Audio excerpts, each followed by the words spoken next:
is so good.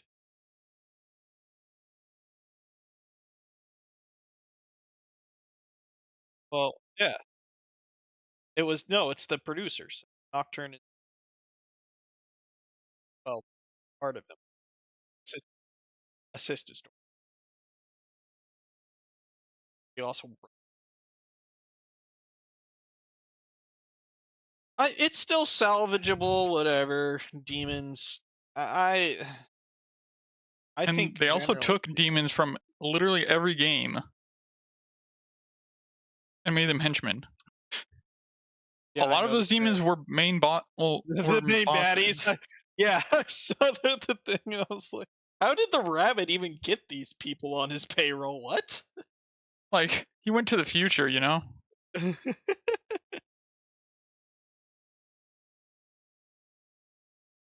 Out of demon designs for the second season. But did they have Phantom? No, the magma spider. Hell no, they're never gonna show spiders. They got to appease to the arachnophilia, What a which is bunch why of horror games pussies. start having spiders in. Fuck them. I'd say I want spiders to improve. Roll around. Oh, you mean like in fucking Resident Evil 2? Like in Yeah. Resident Evil?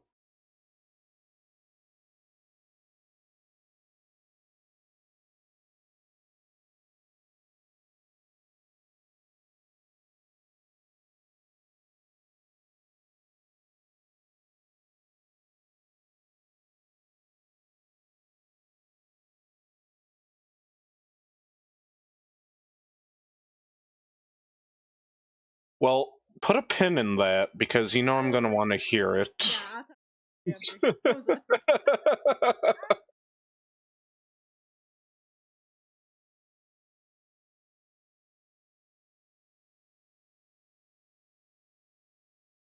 Ugh. But I wouldn't say that the show is an wash. There's definitely potential there, but every time that they could have made the show good, they didn't. Like I said, it depends on. I hope there's a season 2 because I just love Virgil. Same. I just want to see if they can handle Virgil well. I think they can.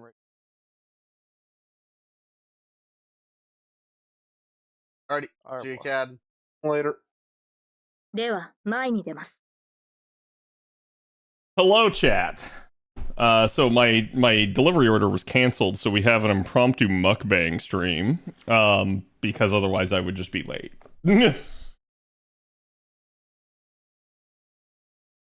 I did just get the tweet out though. Do me the favor, go give that some love. Also, Addo, thank you for the resub. Appreciate it. Thank you for the 37. Chat, can we get some love for Addo?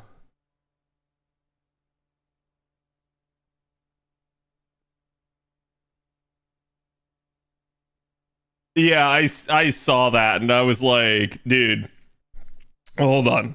Let me switch screens here. There we go. Now I can eat. So, I saw that and I was like, dude, I've seen this movie before. This is Jurassic Park. And we all know what happens at the end of Jurassic Park. So it's like we're all going to die. We're literally going to bring back extinct species and it's like, hey, maybe that wasn't a good idea. Mm.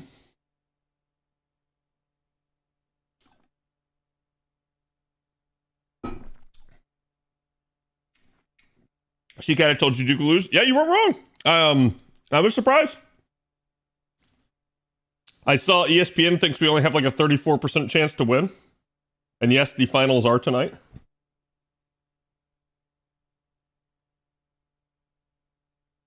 Mm.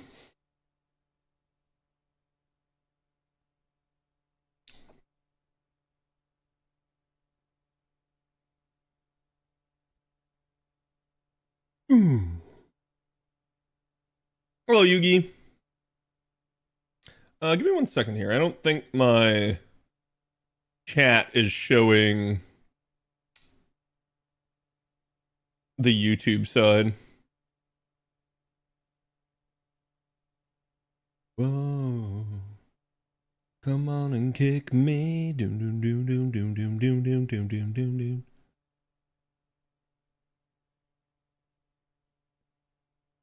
Okay, now I think it is, because I can see YouTube people in the chat now.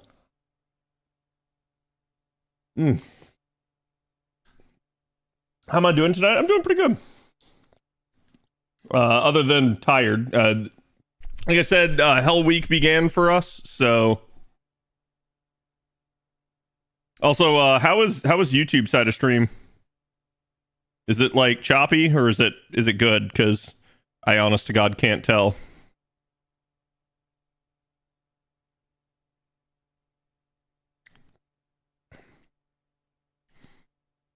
Seems fine. Okay, sweet.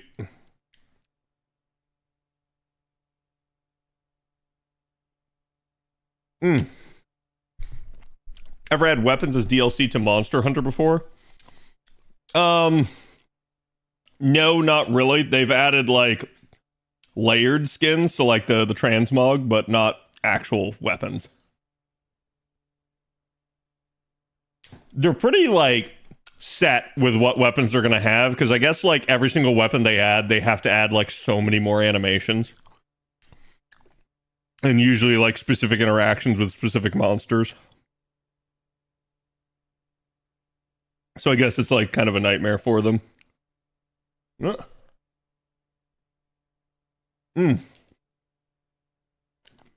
got an ultimate Papa John's pizza. Sorry, ultimate pepperoni Papa John's pizza. I added Roma tomatoes to it. So good.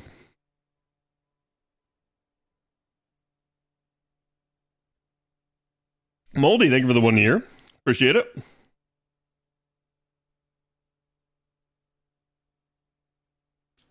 Pizza time? Yeah, I probably shouldn't be eating pizza because we may end up eating it later this week, so. Share with us, please? I can't, I'm sorry.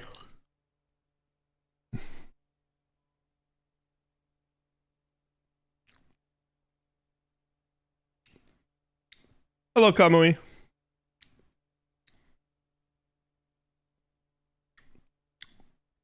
Yeah, so I'm a little bit running late here today, chat, and I didn't want to like delay stream. Like I haven't even picked out today's art for stream yet.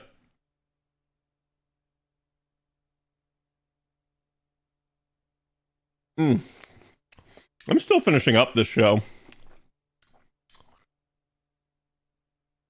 But yeah, we were talking about the Devil May Cry anime, chat.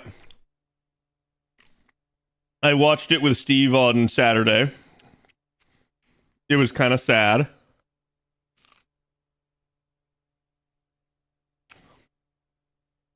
It is a very watchable show.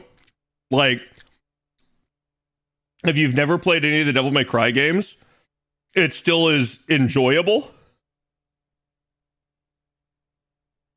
But spoiler, did the devil cry? Yes. Which is, and I've seen people say this, that like that is the writers missing the entire point of the Devil May Cry series. Because the entire point is that devils don't cry. And that's what makes them different than humans. So when they like personified the devils and made them like, oh, they're just misunderstood.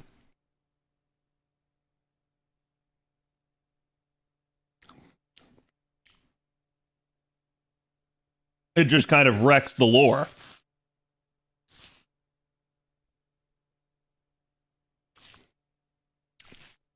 What's the point of Sparta then? Exactly.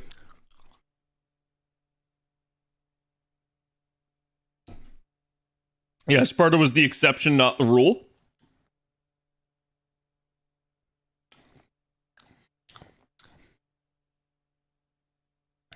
Oh, listen, I'm just trying to be nice to it, but I probably shouldn't be. It's really sad, though, because, like, for the first couple episodes, like, the worst thing is Lady. Like, her character has been reimagined, but you're like, okay, I mean, like, I guess, right? Like it's not the end of the world. But then after that, it really starts to go off rails. They have an entire, like, non-vocal episode either where there's no speaking.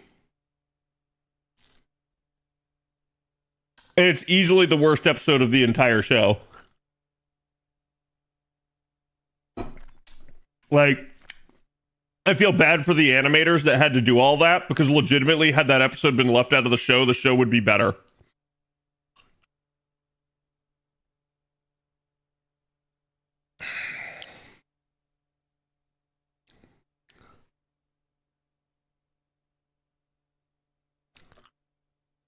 Did it at least have interpretive dance? No. It just depicted the quote-unquote struggle. I remember the DMC anime from back in the day. Yeah, I've heard there was one before.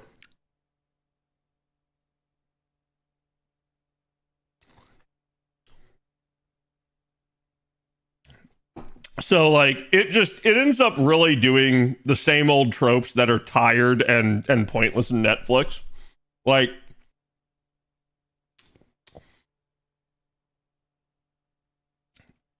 it goes for the strong woman trope, as you guys know. And, like, that's a thing. But the issue with it is not that you can't have a strong woman.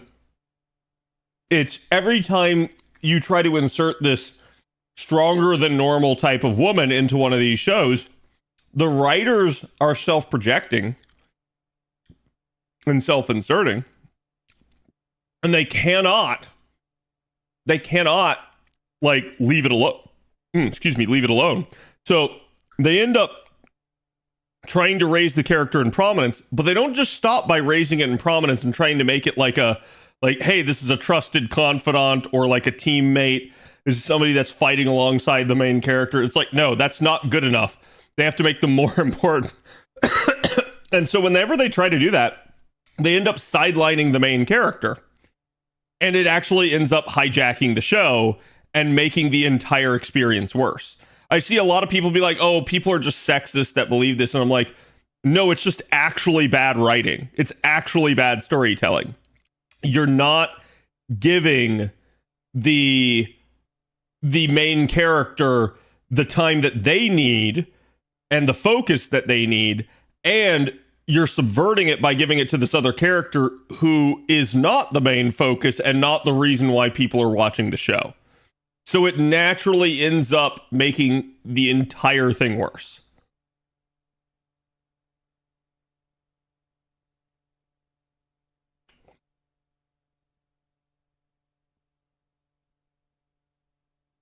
And it's stupid because they could just they could take the, hey, I want to make a strong badass female and put that in the show and it'd be fine. But they can't stop. They don't know where the off switch is.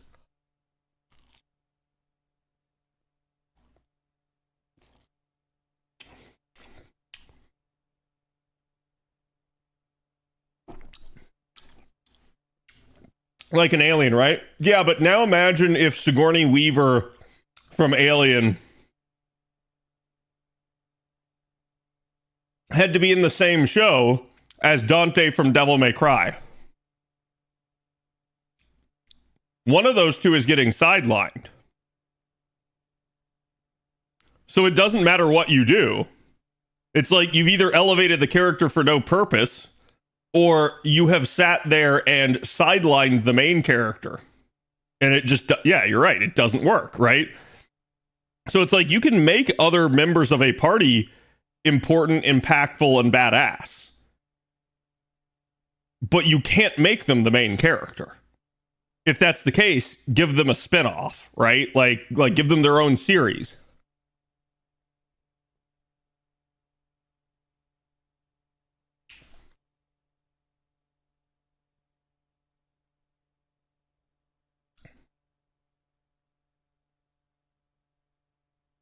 Do you think Ryoma Lancer is getting a buff tomorrow?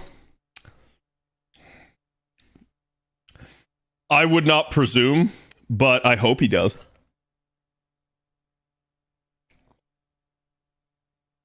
This show was really good for the first episode. We watched it at lunch. This is To Be Hero X. It's an anime, and it's done with a collaborative effort between Japan and China. It uses the Arcane animation style, like from the show Arcane for League of Legends. It's really good. It's really good. Like, that first episode immediately, like, gripped me.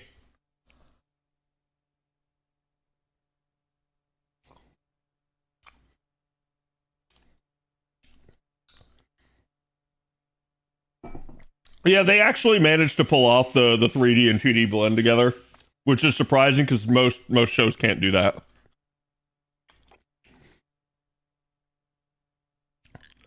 What about games where the MC dies and a supporting character becomes the MC? Can you give me any example of that? Like, I'm legitimately wondering. Like, maybe there is one that I haven't thought of, but I can't think of one off the top of my head.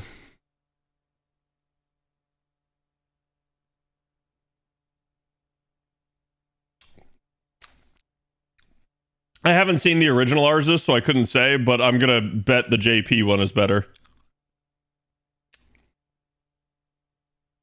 Lagan? So Gurren Lagann? Yeah, Gurren Lagann. I'm gonna say that's definitely a thing, and it is impactful, but it's also the case of you could almost assume that Kamina is instead like the intro. It's like literally the beginning arc to set up for who the actual main character is. Yeah. So it's like Simon was always the main character, even though Kamina is the larger than life person.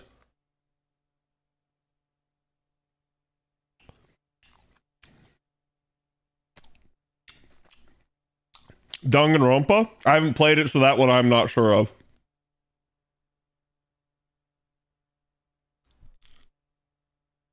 I would not consider Kamina an MC. Kamina is a plot device. Like, he's a character, but he gets used as a plot device because his death is the transformative event for the main character. And quite literally, like, the entirety of the main, like, group.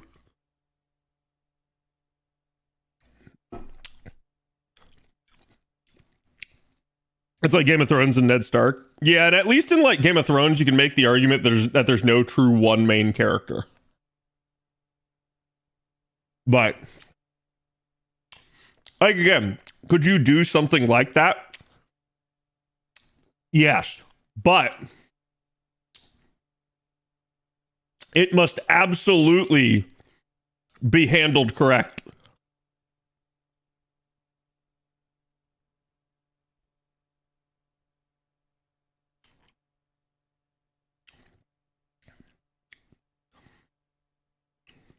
Like, you cannot just sit there and be like, oh, you know, I'm going to do whatever I want with it, right?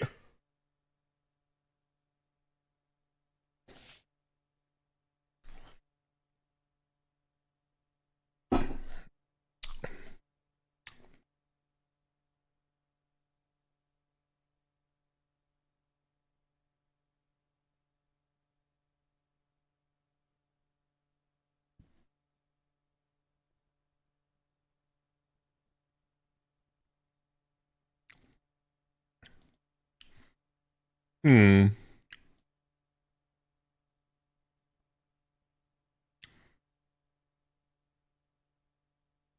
Sorry, Chad. I'm just trying to.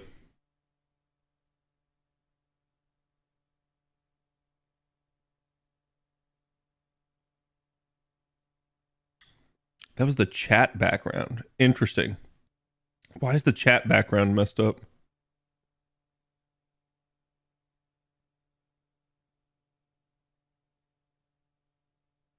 Oh, I think I know. That's not good. Okay.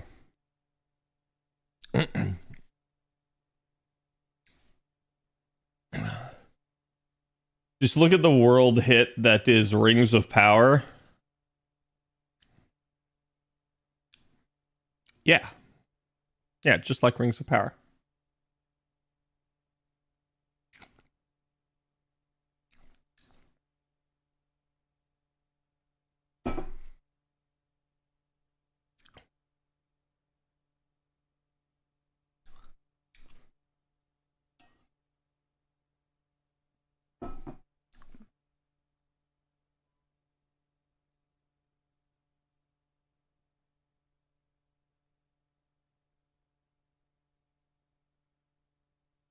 Woo! Woo! That was ooh. That pepper had a lot of kick. Holy crap.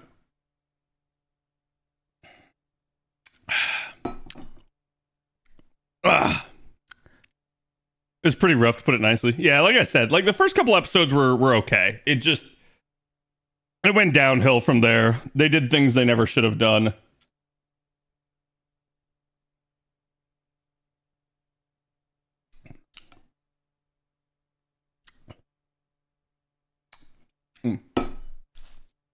All right. I got a half a pizza.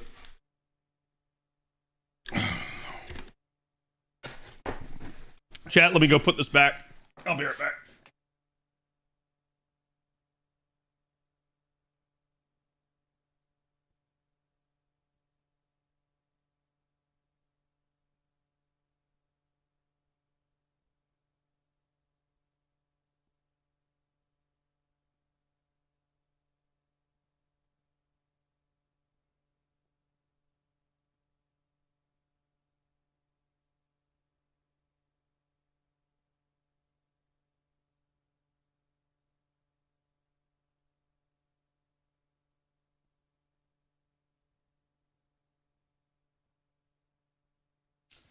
Okay.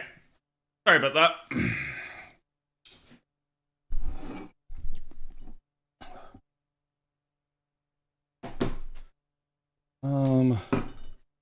There's that. Give me a minute here, chat. I'm gonna have to set up.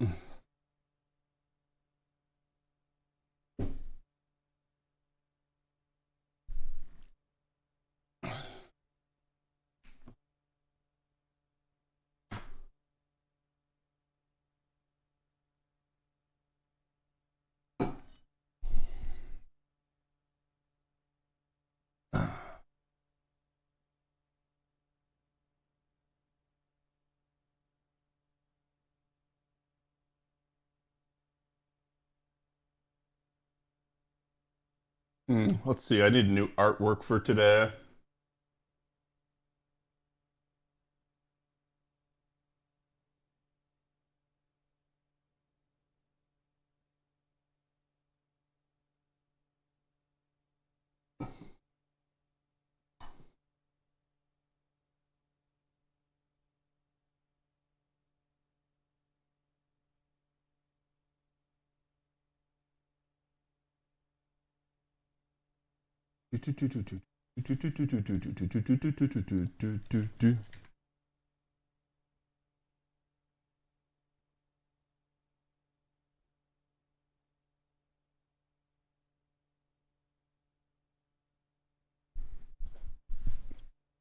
Okay.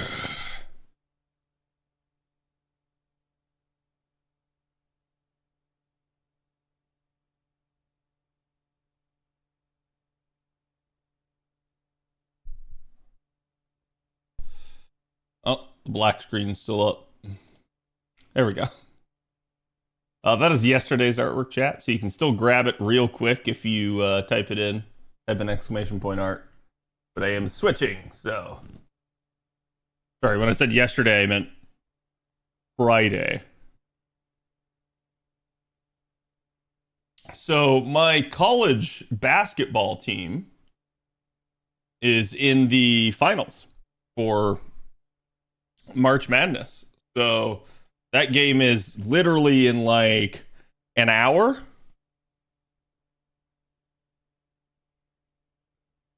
Here is today's artwork.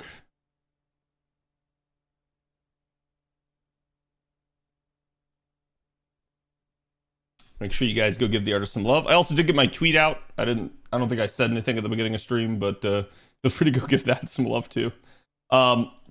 over the weekend, chat, I finished recording for a very large watch party. I don't think I can. Quite literally, I think I would get taken down if I tried. But yeah, it's one of those deals where it's like I'm excited, but over the weekend it got delayed yet again. It's all good. It's all good. It's not OK's fault. I figured something like this might happen. But got to do some recording. I still have some other stuff I want to record, but I may take it easy this week. So, chat, this week may be a like deadish week for recording. Because again, if you guys haven't like been around too long, or you haven't by some chance heard me talk about it, I am an accountant. This is like the last week before the tax deadline. I am just gonna be like really tired every single day. Even today, like I'm kind of running low on energy. So the food helped. I was a little bit overdue on that, but we're on road to OC4 anyways. Yeah.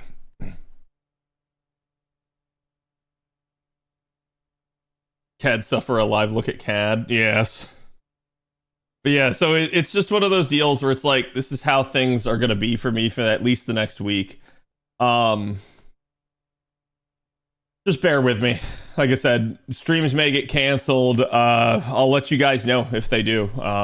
But it just is the way it is. Like today I was late getting home due to somebody T-boned somebody on like the one route that I have to take home right now due to all the construction. So I ended up having to wait even longer. And I'm not going to say something like that's going to happen every day, but like it may be entirely possible that I just end up having to stay late and I just end up having to do a lot, and it is what it is. So all I can tell you guys is that, you know, I'll come out the other side of it and hopefully everything will be for the better. Grandma's paying $630 in taxes. Hey, that ain't on me. Your issue is with the government. A little bit too taxing? It is. The movie The Accountant is based off CAD? I hope not.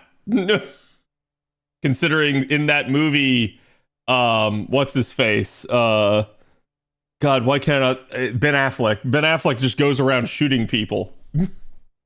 It's like, we really hope that that's not based off me. Because if it is, holy cow, that's not good.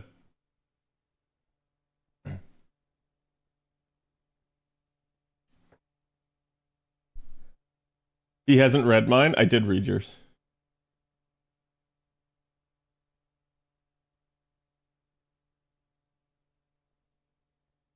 How do we know it's not? I mean,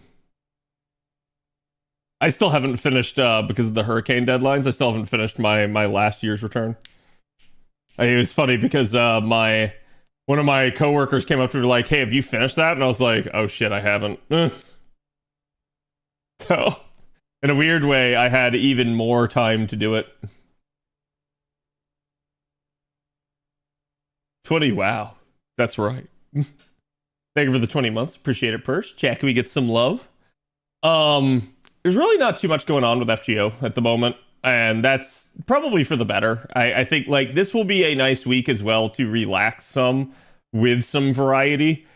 I still have to like finish the event here on NA, which I really don't have that much left. I need one more in a pluribus unum.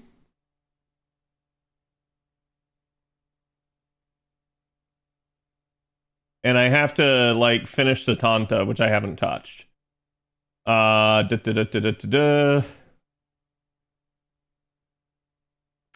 Neither of these matter for any of the other missions.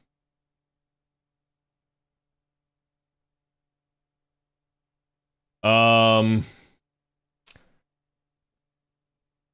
I know which one I'm doing. Just literally because it has the Urn of Ashes in it. Like, if you're gonna make me run another one, I don't care. I've been done with the shop chat, so It's been one of those types of sequences here where because we rolled, I think a lot of us are at this point where it's very easy to be done with shop. It's very easy to not be done with the entire event though, just due to a sheer number of runs that are kind of required. So it is what it is. Ascend Setanta and use him. Oh, I've already had him in the back line. I've gotten him to Bond 5. I literally just haven't descended him or gotten his extra copies yet. That I will do. Like, but first, my AP's capped, so I kind of need to deal with this one first. Okay. Doing Lancer because of Foreigner Heart? Oh, I don't need those. I wish I was done with shop.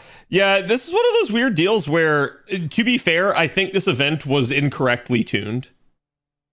But it is what it is. We ever see Cad in office gear? God, I hope not. You have gotten me at least once on stream in like my normal office attire, but that was because I just felt like I had given up on life. I hadn't really. It's just it was tax season, and I had gotten home late, and I think I had canceled the previous 2 days on stream, and I was like, well, I still want to go live, like.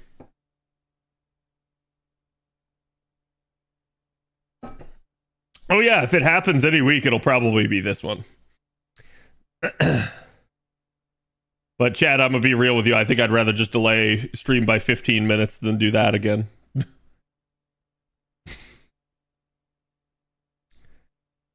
And they're just Ember and statues in the shop.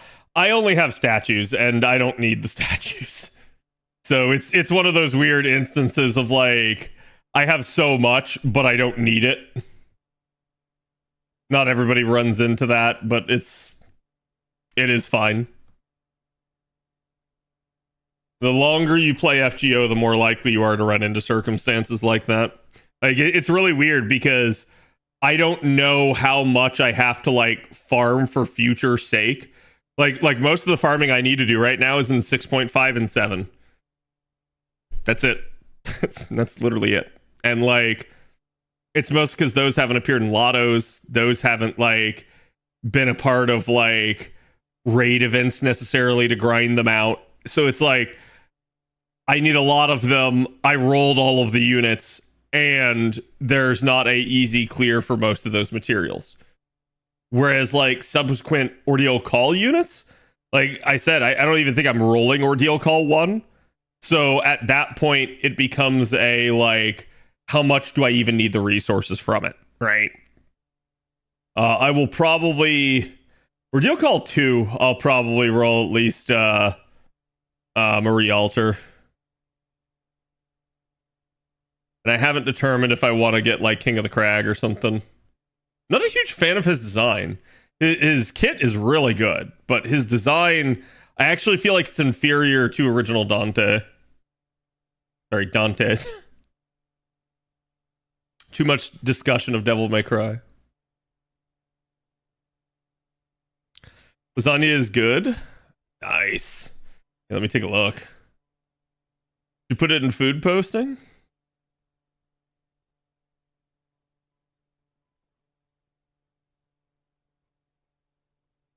On God chat. Well, it does look good. Got that nice golden brown to it.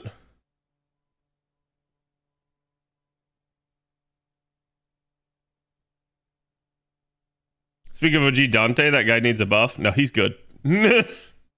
He's good. He's a black grail looper. He's fine. he outdamages Spishtar. So it's one of those deals where I think, like, to a degree, there's so many buffs that have happened now. I think people are beginning to forget which units have been buffed. And it happens to me sometimes too, so don't feel like I'm not like trying to dog on any of you guys. Okay, so I need bone enemies.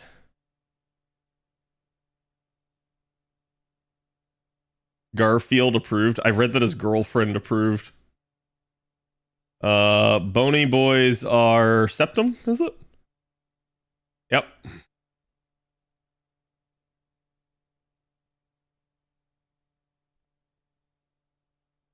This is probably easier to do with Jarcher. Yeah, see, like, chat, my Jarcher still only bond 10. I have so much more mileage left for her.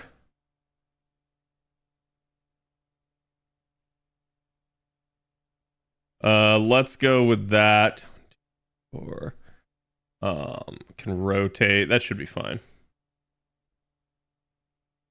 I will shift this. That way I'm at least using all relevant CEs. I'd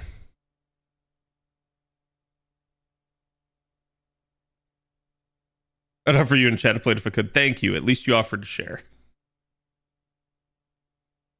Fishtar needs that skill 3 fixed. That's probably the only buff I'd be like, yeah, that's fine, right? Like, and not to sound like bad or anything, but Spishtar was like one of the original like power creep issues in the game.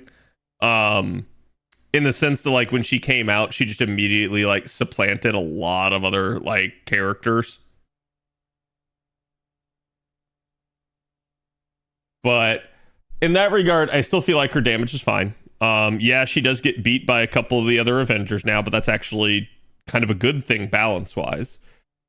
But yeah, it's like I don't really feel like it's that big of an issue for her. However, I'm gonna say this, and people won't like it. I'm a-okay with fixing Spishtar's skill to be 100% of the time. If you upgrade Summer Kama to have more consistent charm application.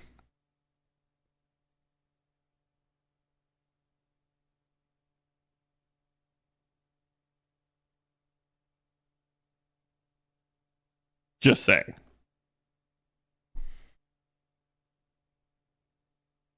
Win-win for me? Yeah. And it's like, it's more or less just a thing. It's like, if you're going to get rid of the RNG from one of them, get rid of the RNG from both of them.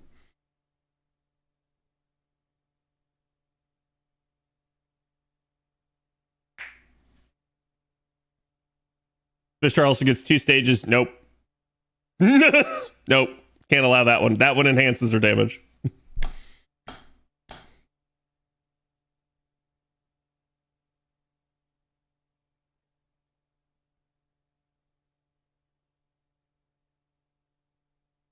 Did I even need Reigns for this node? I don't think I did.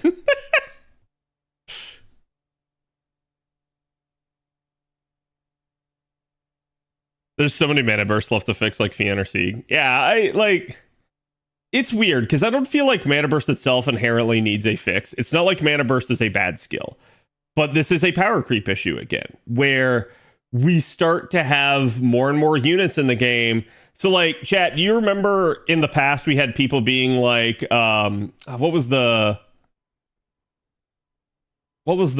statement? It was something like now everybody in the game has to have charge.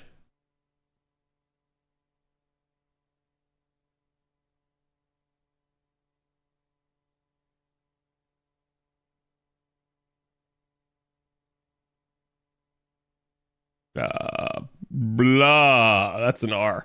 Not everyone gets charged, right? So it's like the Oprah mentality. And it's like, I think you're seeing the same thing with some of the other like skills where it's like you have 1 turn skills and 3 turn skills, and it's starting to get lopsided. The scales are beginning to like tilt this way as opposed to like this way, right? I know I didn't make the line tilted. So it's like the more units have 3 turn skills, the more this stands out like a sore thumb, and the more they have to become 3 turn units. And it's a problem. They need to keep units somewhat diverse and different in how their kits work so that not everything's too homogenized. Because if everything's homogenized, everything's boring. That's the truth. So it's like, it's one of those deals where I can look at like Lartoria's buff and I can say, hey, the buff should have potentially been stronger, but I'm A-okay with it because they didn't let her touch Black Grail, but they preserved her using Mud Rain. And she is the poster child for Mud Rain. If she's not using it, if Artori is not using it, if Mordred's not using it, nobody is using Mud Rain. It's not a bad like craft essence. It's really good on certain specific units. But if they start making units not have to use it, it fades into irrelevancy. It becomes useless. So at that point, they have to worry about tipping the scales in favor of like Black Grail too much. In fact, you could argue that the scales are already too tipped in favor of Black Grail. So this is a little bit on the developers to try to figure things out again. Because at the end of the day, like, and this is the honest to God truth, and chat probably won't like this either. Iskandar didn't need charge.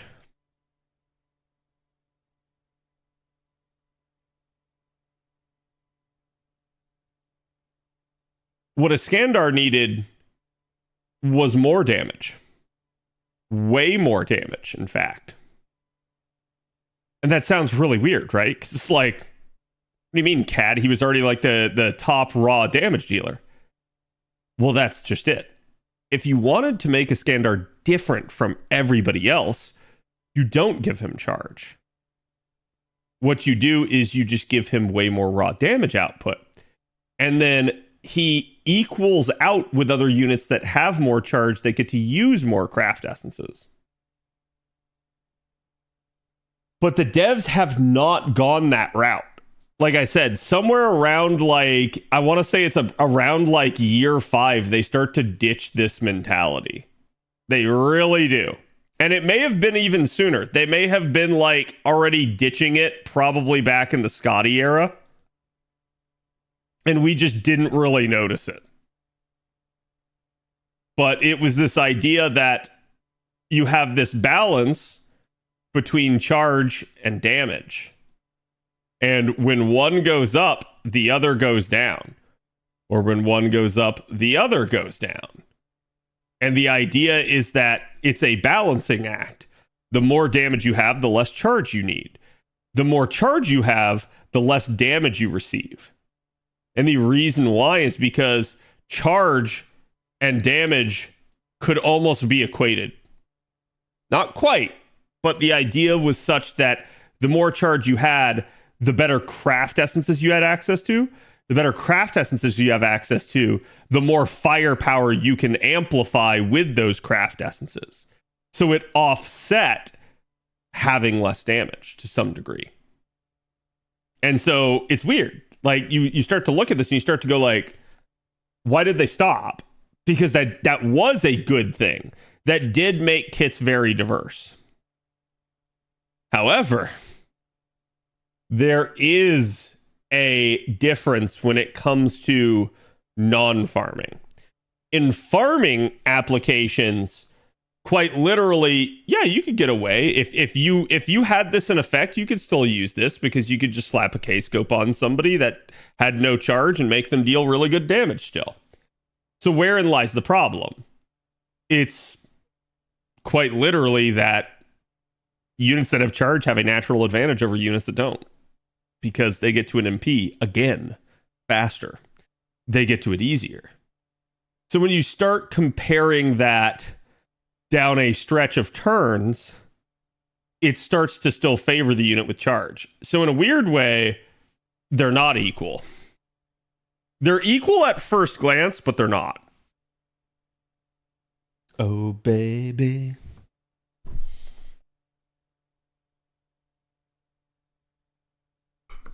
So I think that's maybe why they got away from it. They started to realize that charge was being overvalued by the community and more important to them. And so they started tipping the scales in that direction. They started giving more and more units charge. And therefore they got away from giving more and more units damage. But then they realized they weren't giving anybody damage. And so then they started giving units damage too. And this is where the scale broke. It's right there. It's right at that point. The scale didn't break because they started giving units more charge. The scale broke when they also tried to give them damage. Because you can't do both. You can't give them both. The second you give them both, now you have an OP unit. And that's literally how, like, as we go throughout the time in the game, you start to notice this power creep within the units. They start having both charge and high damage output.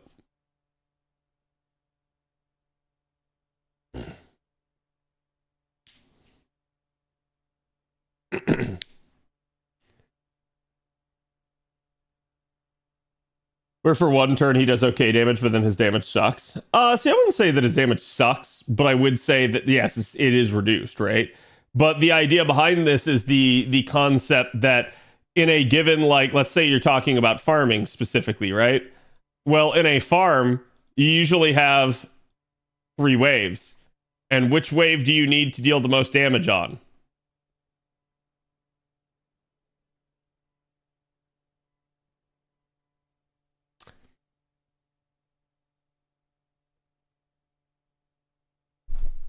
This is why you start to see them doing things like 90 plus and plus plus content, because they try to mix this up on you. But ironically enough, in still almost every single node, the highest health enemy is with almost 99.9% certainty, the highest health enemy is usually on wave 3.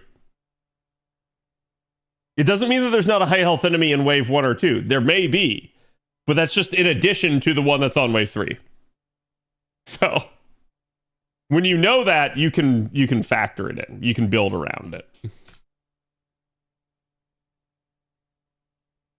What about the Takasugi 90 plus plus where you needed the most damage in wave 1? Okay, cool. Can you name me a second opportunity? Like a second time where that happened? I can. I'm wondering if chat can. And the reason why I say this is because it really doesn't happen that often. Yeah. It's like, it is a relative rarity. And even after that, they still don't do it that often. So it is what it is. Like, it will be a thing. You will see this from time to time, but it is very rare. And as a result, what you do is you just change the strategy for that specific node. Now, here's the thing, chat. And this is, I think, something that they noticed from that specific node.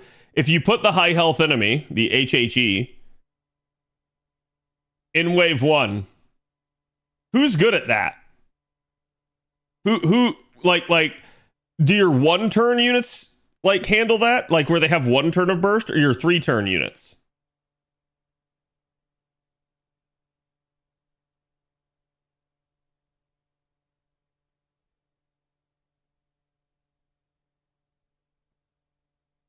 Single targets, death units now. Yeah, I'm asking more of a philosophical question, chat. If you put a high health enemy in wave 1, and a unit has 1 turn of burst or 3 turns of burst, which is better at handling that?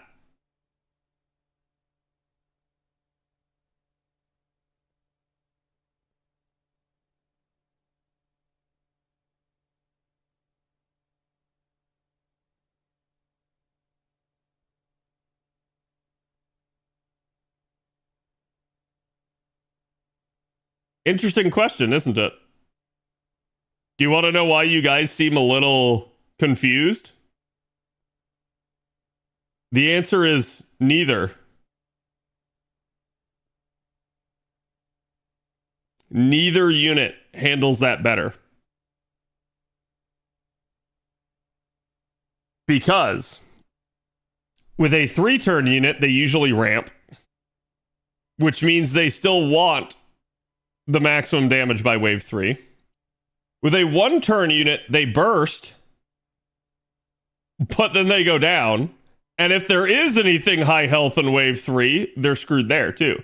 So both approaches have a weak point to it. Both approaches might still struggle to do the node. And I think the devs realized that after they did this, and they went like, shit, that was not a good idea. We shouldn't do that again. Because I think they saw, like, yeah, it was actually the front enemy that caused people the most issue.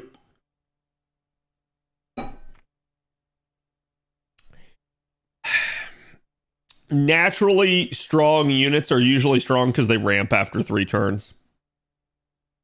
You do have units capable of one shot. And like, again, as chat said, you could definitely do like a single target there, have them just take out the one enemy. You could have death procced it. Like, there were solutions. But it's an interesting idea that, like, hey, what do you do in that scenario? How do you handle it? Because you can press all the buttons you want, but usually you can't amplify it as much as you could after, like, say, 3 turns of buildup. So there ends up being a natural issue with it. Isn't the point of 90++ to kill generic farming comps in favor of multi-core? No. Not at all.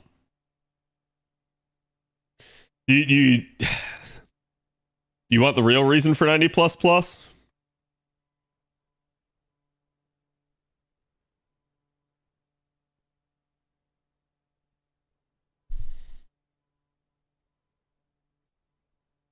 All right, I have to start small and go big. So the simple answer is this. But this is not the whole truth. Because chat, yes, Oberon is the reason. But what was the effect of Oberon, chat? Yeah, Lucario has the right idea. When Oberon came into the game, the entire game, the second Oberon appeared, the entirety of the game could be done with NP1.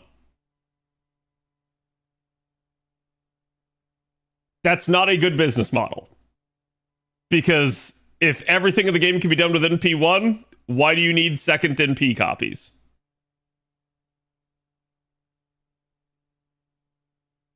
So, the devs came out with 90++. That really is the reason.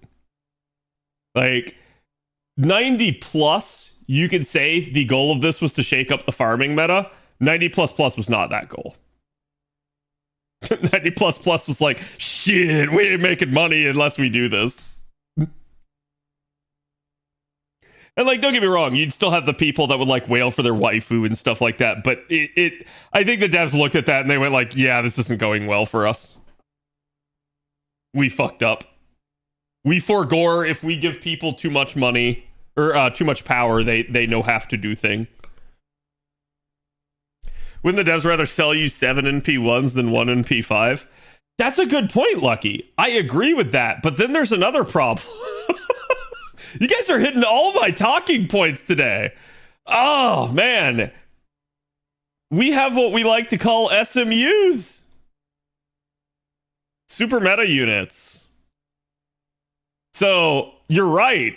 That did work. That was the strategy that they used to employ over the years. And it was by far their most lucrative strategy. And then they started releasing insanely power creepy units. And all of a sudden, you didn't need any other unit of that class or type. And that's a super meta unit. So Melison's a really good example of this. Where it's like, oh, Oberon comes out, immediately Melison just jumps to the top of the charts. Immediately Melison invalidates any need for any other Lancer. Right there. Just off of that. They fucked up with that. Because then, instead of selling you 7 different NP1s that all have different niches, you have one unit that beats all of them in their niche. And then you go like, shit. How do you get people to buy the 7 different units anymore? You don't. You make really good sales on the super meta unit, but it kills you on the back end as you don't make sales on the other units.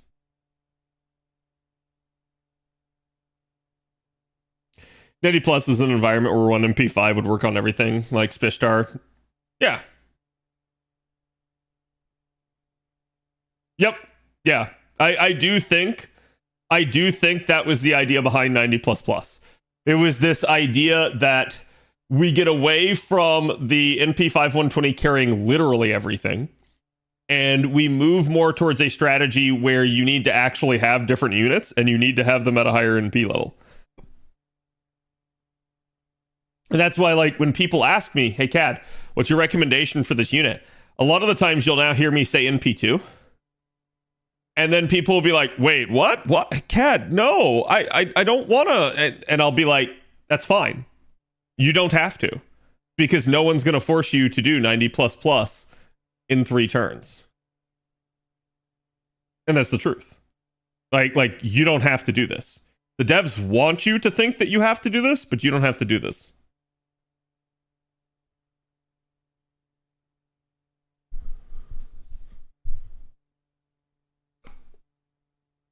Multi-core over single core? No, I completely disagree with that.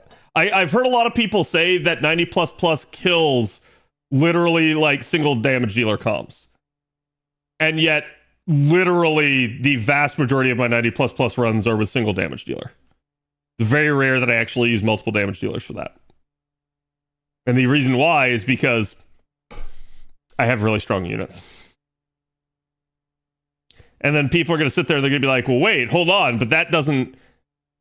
And that's exactly where I get to cut you off and be like, no, that is literally what the devs are trying to do.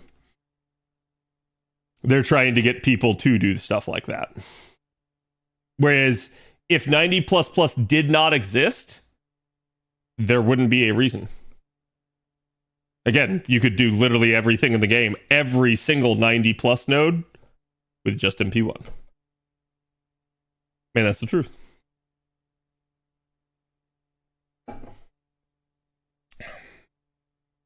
Yeah, there's a couple issues with it. You can get... So if we're talking like multiple damage dealers, you can get more damage out of this. But there's a problem. You have more total damage here. But if I do just this, I have basically more amplification. What do I mean? I cannot make 2 units stronger than any one singular unit. You just can't, because of buff spreading. But if you combine these two at the same time, then they are. So I want you guys to think about something. Can I buff 2 units to be stronger than 1 unit in a final wave? Yes, but only if I use both units in that wave.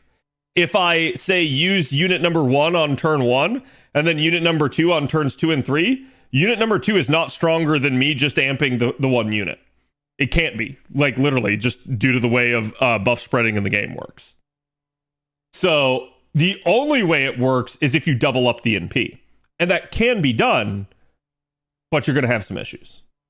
Like, for instance, you may be somebody that doesn't want to double NP. Thank you, Steve. With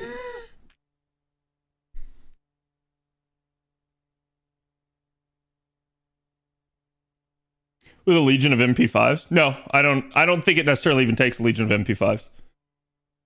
In fact, like, you can go back to, like, say, you guys remember the infamous Enkidu node? It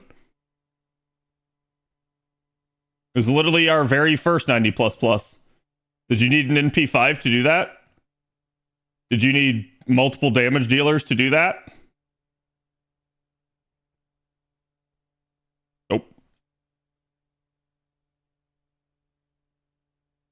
But what they did want you to do is either use one of the damage bonus units in the event or have a unit that was stronger. In fact, I think you could do that one with... That one was a pretty interesting one, because you could do that one with like an NP2 Hajime Saito. Like, I'd say more than anything, like getting caught up on the multiple damage dealers versus double damage dealers is a non-starter for me. That's, to me, it's painfully clear that's not a thing. I don't care what the agenda is you guys are trying to push. I'm just trying to point out the actual math behind it, okay? But to me, the clear, absolutely clear requirement to operate in higher level nodes is having the supports. That is probably the biggest thing that the game enforces on you. You don't have to have everyone, but you're going to have to get really creative if you don't. Because it does feel like the devs try to like put you into weird situations.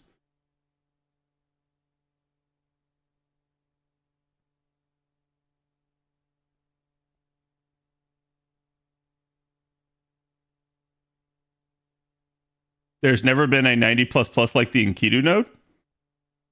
What do you mean? I feel like I'm getting one guide right now. I'm sorry, Lucky, but I just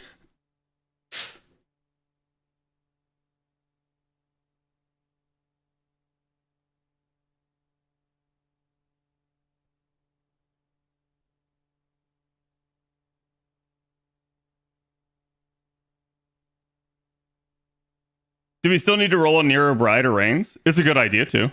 You don't have to. I'd say Nero Bride to me sticks out a little bit better than Reigns does at the moment, but it depends on like what you have available.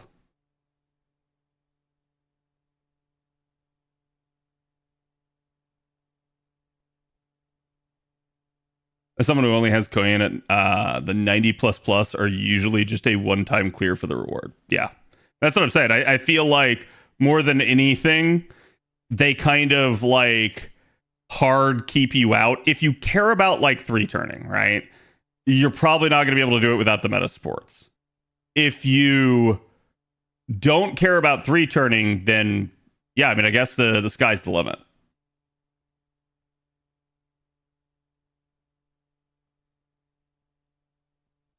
Was the easiest 90 plus plus node that has ever existed. That is a bold claim. Considering we literally had people Mellison looping the Saber node for 90 plus plus that we were just talking about during CBC.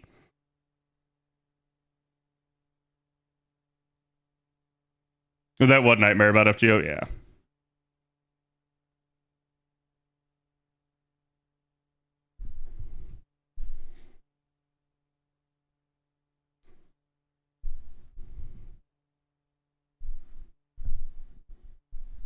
Strong Saber like the Trung sisters? Yeah.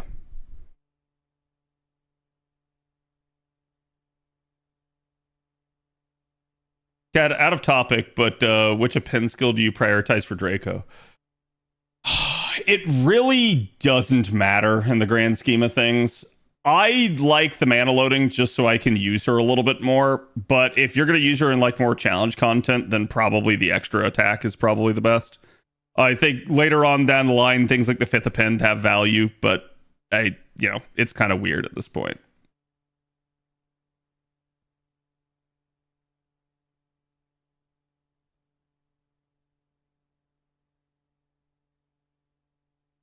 What about when they add 90 star nodes to event? I mean, they haven't yet. So that's like, that is a what if, but I think that's a what if that we broach when they actually do it. I personally hope they never do.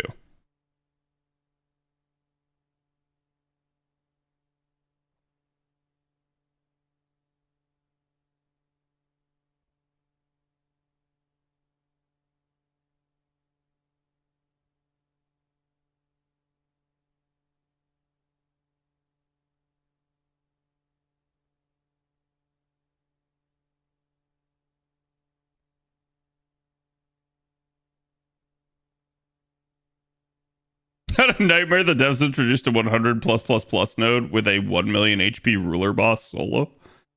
A 1 million HP ruler boss wouldn't be that bad.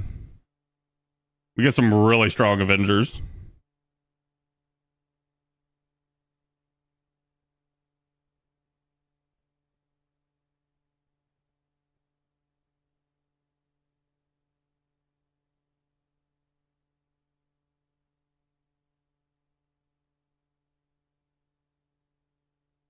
The level 150 for 10th Annie. It's an interesting idea. I've talked about it before. I don't know that the devs will ever go for something like that. It's curious if they do it. It's one of the proposed solutions to the game's balance issues that I've talked about, but I'm not sure that it solves everything unless the devs actually can like kind of get off their ass and buff faster. Because they really, if they're going to do something like that, they need to actually level the playing field between some of the units. And changing level cap would help equalize things, but would also magnify certain things. So they would really need to be careful if they were going to actually do something. Do I think Jarcher needs a buff? I think she could get one. I don't think she necessarily quote unquote needs one. I feel like, you know, you can see here, it's like she's still really usable. I am using damage C on her though, so this number is absolutely not indicative.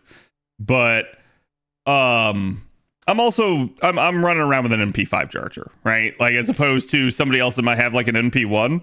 I think if you're somebody that's running around with an NP1 Jarcher, you probably absolutely feel like she needs a buff. Like, no questions asked. And the example that I can use right now without even Durga being in the game is literally just Zenobia. Zenobia herself is already as a permanent 4-star competitive with a limited summer 5-star. So, yes, Jarcher could use a buff.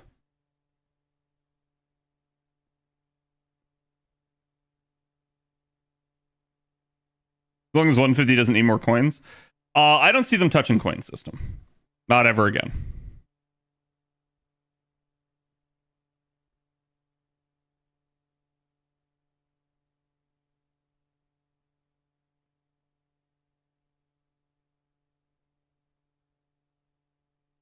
Even while not rolling those units? Yeah, you don't need to.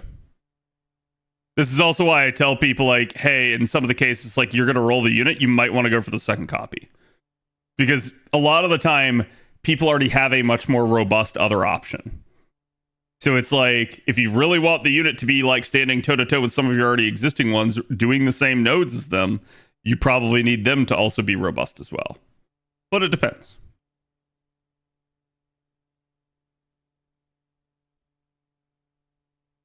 Now, this event's a problem for me, chat. I gotta figure out what node I need to run.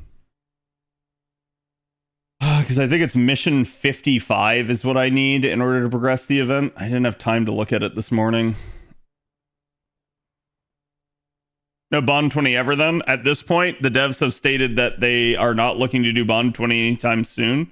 And I'm going to tell you, with how perfectly the coin system currently fits, without an expansion, there would be no point to it. Yeah, hold on. My brain. So it is mission 51.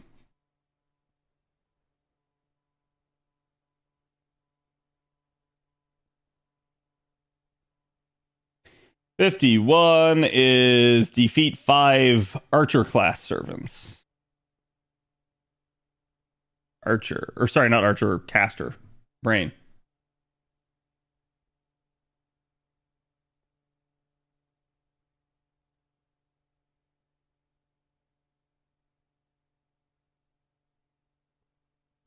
Yeah, I think leveling up to like 150 is such a like far-fetched idea. It's certainly something they could do, and I've already explained how they could do it before. I'm gonna be honest with you guys. I don't have the faith in the devs to be able to handle it at the current point in time. In the past, I might have. Nothing in the current set of devs really inspires me to do that. They do get some things right every now and then. I just don't necessarily think they're going to.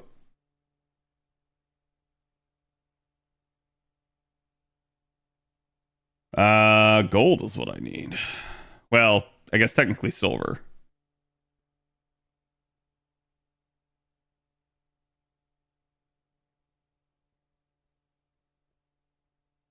There we go. Yeah, like, and I talked about this before, when they fixed the coin system, bonding was one of the like complete fixes to the coin system. Bonding was objectively the worst way to do it, though. And that's why I was hoping they would do anything other than bonding.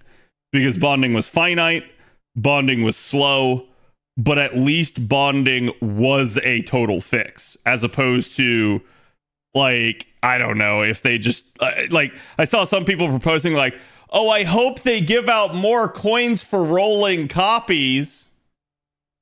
And I'm like, that's not a total fix. That's bait. That's literally just like the devs further incentivizing whaling and getting it all from the gacha. So it's like, I don't know why people thought that was a good idea. That was not a fix. You'd have to put all the saber faces to 150, and how many more embers would you need for 10k? Oh, embers aren't the issue. Grails would be the issue if it wasn't like an immediate level jump.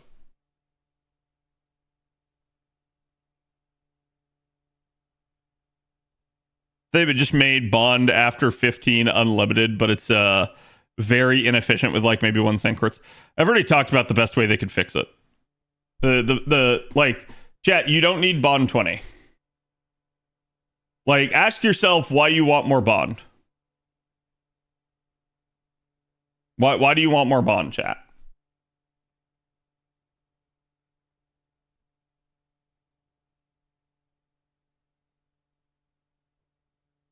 There's usually 2 reasons.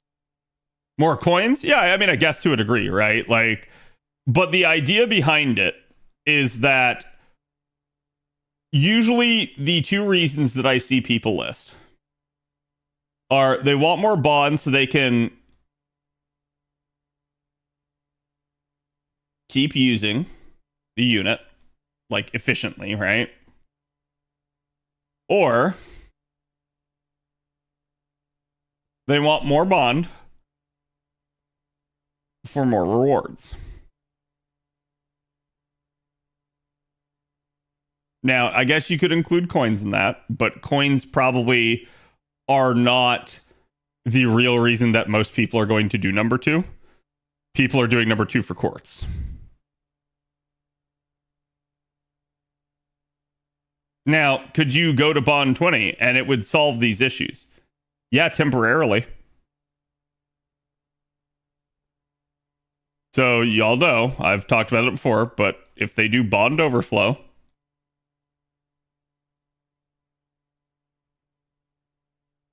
what this does is this allows you to say, okay, my unit hit Bond 15. Now, all Bond points that they would get go to everybody else in the party.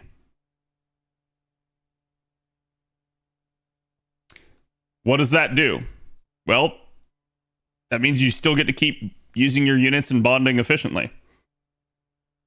That also means you keep getting more rewards as you bond other units instead. So the only thing this doesn't fix is it doesn't fix a coin issue, potentially. I would prefer bond overflow. The devs seem to not like this idea. And not that they've ever talked about it, but like they seem to not like any idea like this from the standpoint of the devs want you to hit bond 15 and want you to stop using that unit and want you to use a different unit. And they have stated as such. Like they actually want you to go roll more units. So, I mean, it makes sense why, right? Like, they don't want you to keep using your unit at Bond 15. Stop that, chat. Spend more money. God. Like, so it's like, I'm not surprised that they have such a stance. However, I'm going to say such a stance is incredibly short-sighted. It literally doesn't please your player base in the slightest because nobody is happy with their unit sitting at Bond 15 and earning no more bond, like no more rewards, right? I'm sure some people are like, hey, you know, I got my unit to Bond 15. They're my waifu, my husbando. I'm happy with that. And that, like, that's okay, right? But I'm pretty sure if you ask those same people, but what if you could have like an overflow system in which you would continue to gain bond on other units? They'd be like, oh, hell yeah. Like, they wouldn't say no to that. They're just like people that at that point, they're just indifferent towards their inefficiency. They don't care that they're losing bond. So it's like, to me, if you actually implement such a system, your player base is happy because they keep getting to use their favorite units in perpetuity and they keep playing your game. And a happy player is usually a player that will spend more. They will roll more. They will play more. An unhappy player is a player that is headed for the door. So, to me, makes perfect sense as to why they should do it, but maybe their data doesn't dictate that. Maybe they don't agree. Maybe they have a different strategy. I don't know. Does Mash overflow Bond and free quests? No, not unless it's like story related stuff, if I remember correctly. She does in some events too. But it's not 100% of the time. Bond capping your supports feels awful. Yep. And I think, like, to a degree, that is why they want it. They want you to go out and, like, for instance, chat, instead of just sitting there using, like, Koyan and being like, ha ha ha, I'm all Buster, then being like, hey, I'm going to use Castoria, ha ha ha, I'm all Arts. They want you to go pick up Scotty. They want you to give Quick a chance. And it's like, that's fine. I don't think there's any issue with this implicitly. But I'm also going to say that, like, the community not wanting to use Quick units is entirely a dev-created problem and not, like, on the community. The community has the perceptions that they do about Quick for reasons that are perceived imbalances. That's the dev's fault. Like, 100%. Did I complete the mission, chat? I didn't even see. No, I still gotta do this 2 more times. Jesus.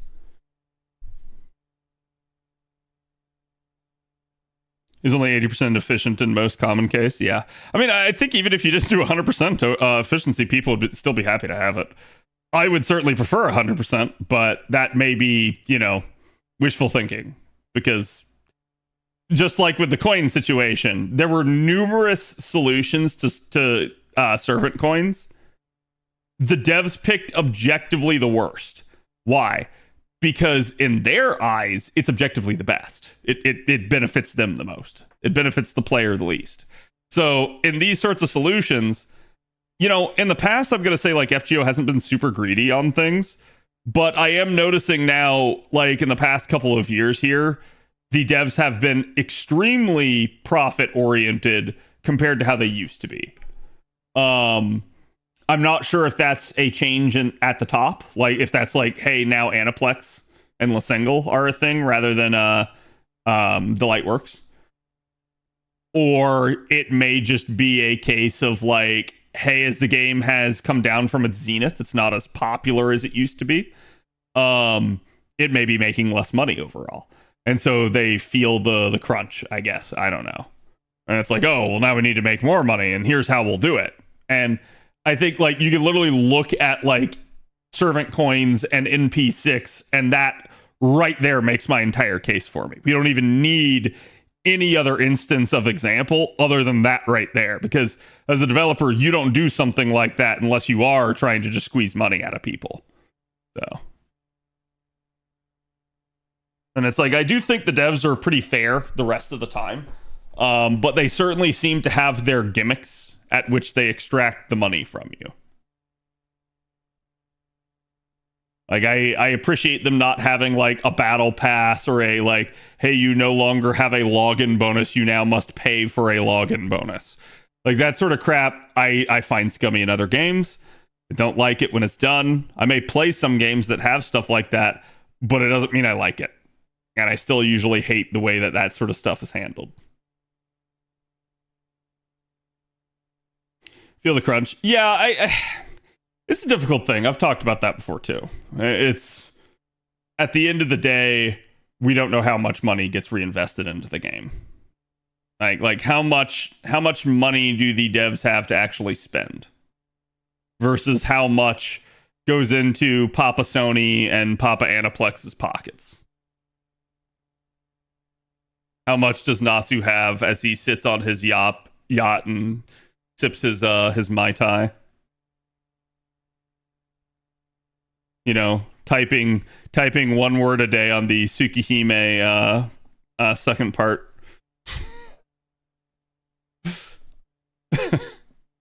His mushroom yacht, yeah. And he has a floating island on the back of a tortoise.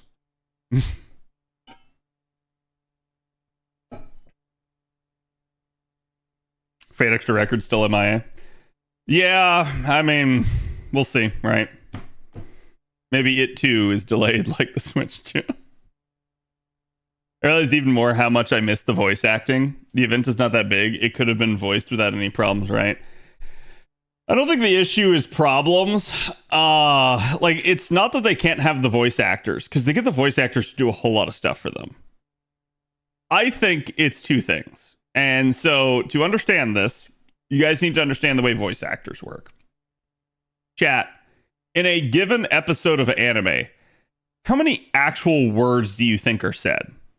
Like, if you're the main character, how many lines do you have in a given episode of anime?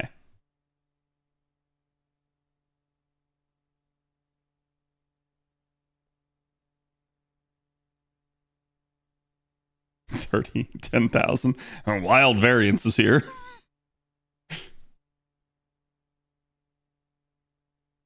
Talking rom-com or like Monogatari? I don't know. You pick. You decide. And I'm going to tell you that even in the like most verbose, most wordy, most absolutely conversative episode of anime, you are still like not even a fraction of how many lines some of these characters might have in one singularity. Because that's the difference between like a fully voiced, like dialogue driven visual novel and an episode of anime. I'm not saying they can't do it, but the idea behind it, chat, is that voice actors are usually paid one of two ways, either by the hour or by the line. They may get paid in like a lump sum. So like that could be the third possibility, but my understanding is these two are the more common. So it's like there may be a like negotiated contract for like an anime season or something like that. I could easily see that being the case. But like, holy shit. I don't want to think about how much that would be. So they probably go like, nah, we're good. We don't need to spend money on that. As long as people are playing it and enjoying it, right?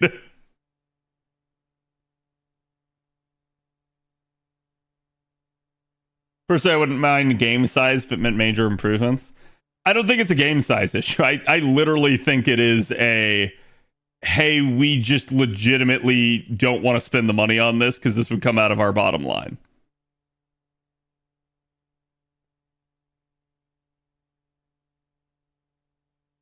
So it's like they do what they do to make the game profitable, to make the game successful and enjoyable. But I think they look at that and they go like, the scale of cost there is not worth the benefit. I just want the key scenes voiced. I do too. I feel like that would be better. And to be fair, they do sometimes do that with certain like really impactful cutscenes, but it is very rare.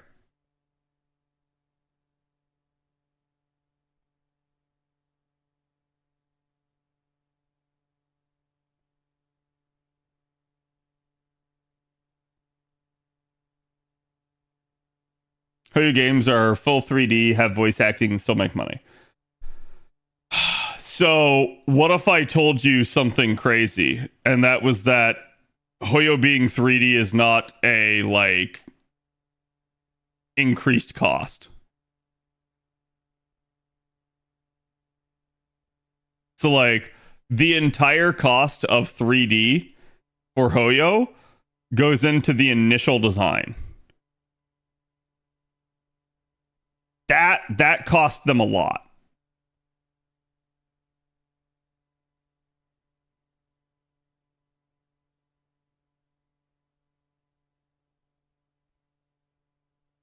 This doesn't.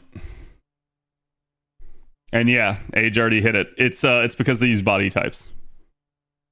So it's like, it's not that there's not development cost here. This is actually way easier to do.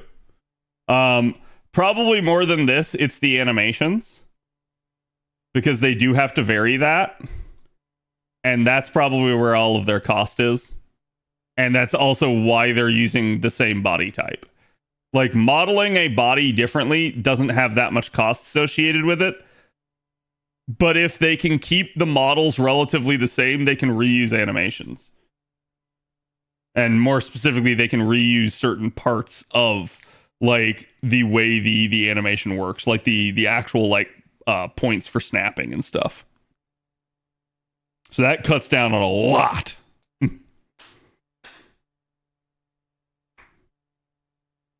Yeah. I think like saying like, hey, why don't they put more voice acting in the game is like, well, duh, yeah, everyone agrees, right? Like everyone would want more voice acting if we could have it.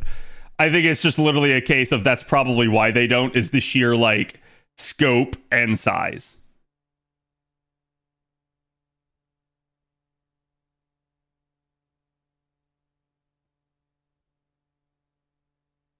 Need more personnel and positions. True. I think like I'm gonna be honest with you guys. I think probably one of the biggest issues for like Lesengle to hire new people actually has to do with the fact that they're doing sprite work.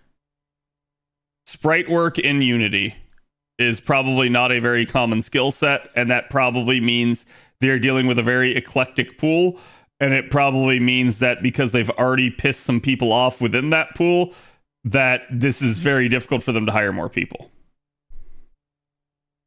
And so if I had to bet, and we kind of actually know that they are doing this, they're probably very likely instead training people from within. They're teaching them the ropes of how to do it, and they're trying to like get them out of college. And we know that they actually did have like hiring days and stuff where they went to like local colleges and stuff in Japan.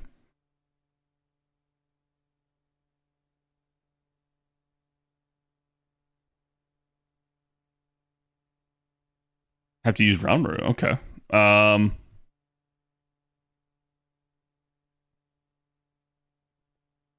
it. Moon Cancer. Ah! Oh, God, I hit the cancel. No.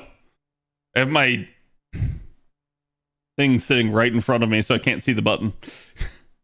See, chat, this is how you know I don't look at the buttons the majority of the time.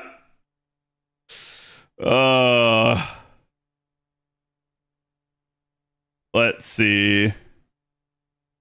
Ranmaru. Wait, that's not the right Ranmaru. Where's my Ranmaru? Not that one. There you go. That one.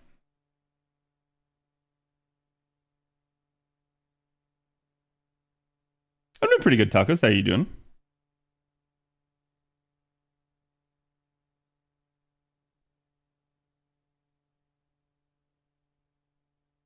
Hiring overseas could also help with the rep thing. It could, but also maybe hurt the rep thing. For instance, let's say you go hire someone overseas for a job, and somebody else might go like, well, hold on. Why didn't you hire me? All I wanted was a little bit more money. And then they feel like the jilted lover, and they get upset that you hired a foreigner instead of hiring local. I'm not saying like that does happen, but I could see a situation in which like, yeah, maybe it doesn't actually help.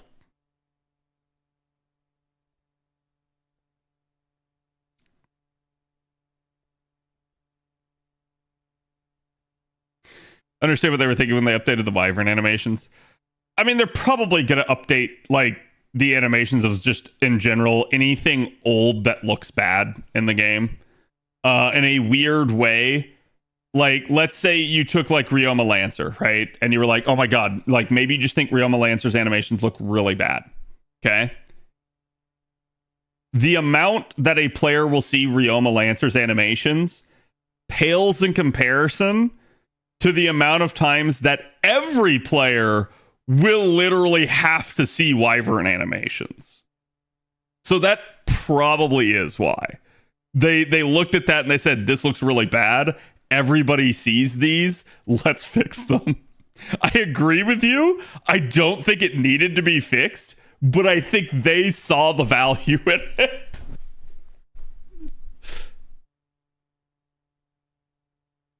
And like that's chat, the reason that I'm able to like sit here and play devil's advocate, you just literally have to start thinking like man, I can't understand why the devs did this. Start trying to think like a dev. Literally just sit there and be like, why did the devs do this? Ask yourself that question. What reason could the devs possibly have for doing such a thing?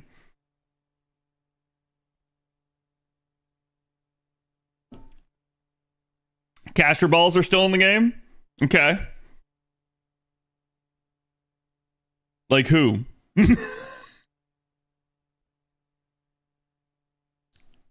I know you can list them, chat, so go ahead. Rattle them off.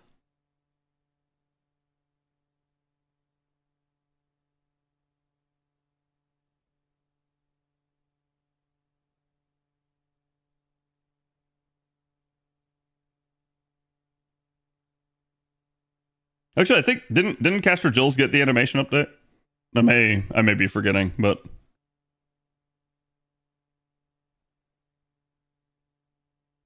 okay. So are we good on that, chat? Actually, does Carmilla still have caster balls?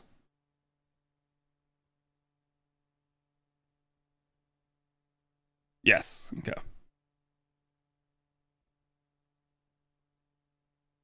Yeah. So let me ask you this, chat.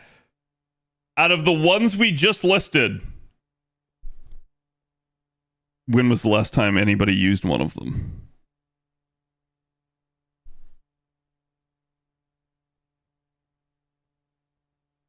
Just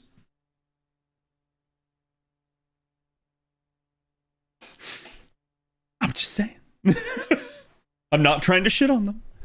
I'm just saying.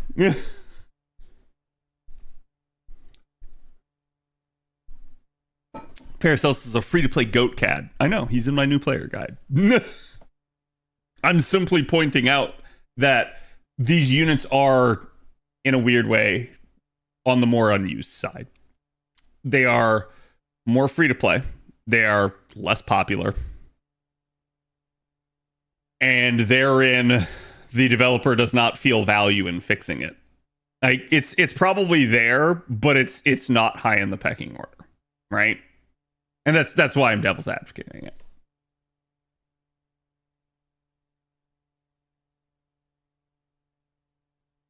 How many times do you see the wyvern attacks versus them being dead without attacking too? Okay, but to devil's advocate, your devil's advocating of my devil's advocate, I have to point out, Strom, how many times do you see the wyvern attacks because you bricked someone with Oberon?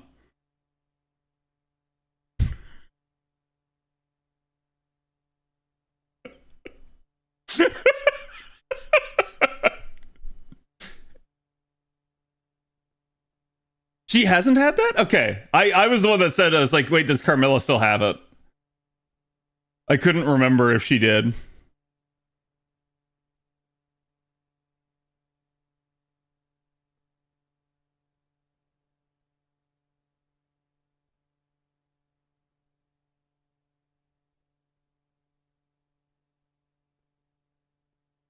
Walter still needs an animation update, one of my first 4 stars.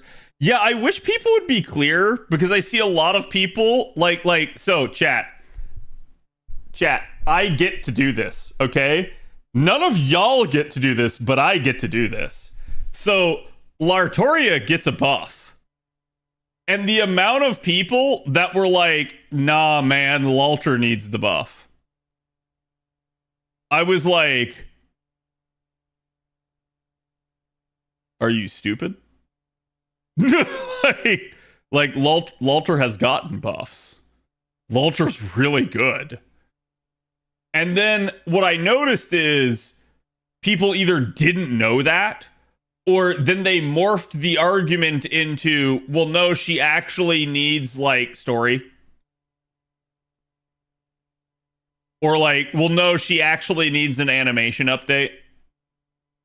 And I'm like, these two are fine. But you guys got to go, hey, I wish that these two things were a thing, and not say Lalter needs a buff. Because what it makes you sound like is an ungrateful prick. And I have to say that. I really do have to say that. Because, chat, my waifu finally got a buff. And I have people out there that are trying to, like, make the claim that she's somehow the worst SSR, which just makes me fucking laugh. But, like, literally, it's like we had people being like, nah, no, I wish it was Lalter. And I'm like,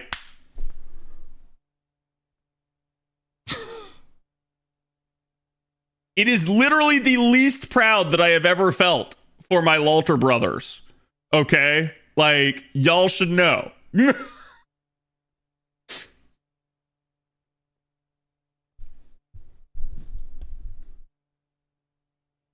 Lalter was a less usable servant than Lartoria before Lartoria buff because not enough battery. No. Because now, if we're going to go on that logic, then why didn't Lartoria's buff also include 10% more charge? Like, why is she not a Black Grail Looper like Mellison? Like, because at that point, then the comparison isn't Lartoria. The comparison is Mel. Because chat doesn't get to go, oh, but that's a 5-star, because you're literally already comparing a 4-star to a 5-star. And the 4-star was not up for buff.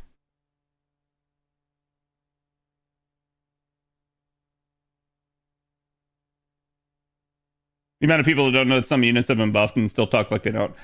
Look, here's the thing, chat. And the reason why I said this, the reason why I said I'm not proud of people that are like this, is because of this fact. Stop bitching and moaning that another unit got a buff. That's really all it boils down to. It's not like Lartoria didn't need the buff. It's not like Lalter doesn't deserve some time. But it just looks really selfish, and like you can't let anybody else have anything good. That's really all it looks like.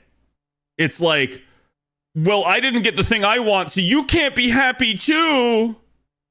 That's what you sound like when you say stuff like that. And I want you guys to be aware that that's how you sound. Because again, I'm trying to like make you guys realize that so you don't do that. So you don't make an ass of yourself. I understand people want focus on other characters. That's fine. And I think that's A-okay to want your favorite to get some time. To want a character that's been unappreciated to get some time. That's fine. Just literally, you have to take the wins as you get them. Don't sit there and look at like, well, this other unit got some attention, but that could have been Lalter. Like, because at that point, you're just not only going to make yourself miserable, you're going to make literally anybody that plays with you miserable. Like, there's a time and a place to bring it all up. Nobody happy together. Nice. Cat, I bought computer parts. Oh, God. Any unit buff is a plus. I wouldn't say any unit buff, but in general, yeah. Like the premise behind what you're saying is absolutely true.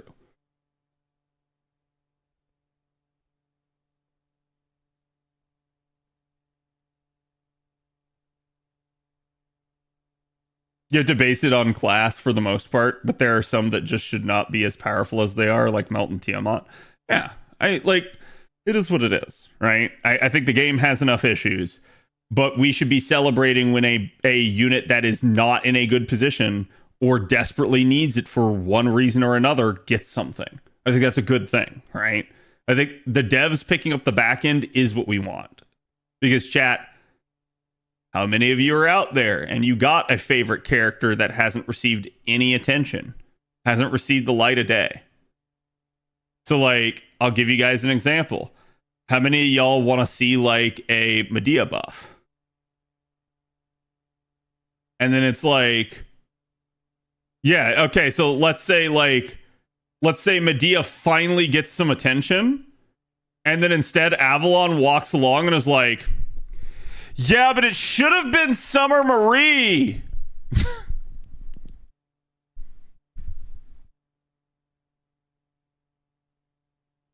And then all of a sudden, everybody else starts regurgitating that. And then you start feeling like somehow you're the asshole just because your character got the attention.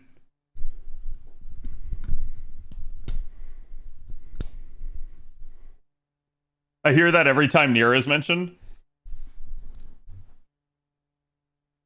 To be fair, okay. Nero is maybe one of the few exceptions where I'm going to give at least some benefit of the doubt. And you know, I'm saying this is a Saberface guy, okay? However, Nero has definitely gotten a lot of attention, both in the form of buffs to keep her relevant and in the form of costumes. So it's like, I can at least understand why people are going to complain. However, there is nothing wrong with Nero receiving these things.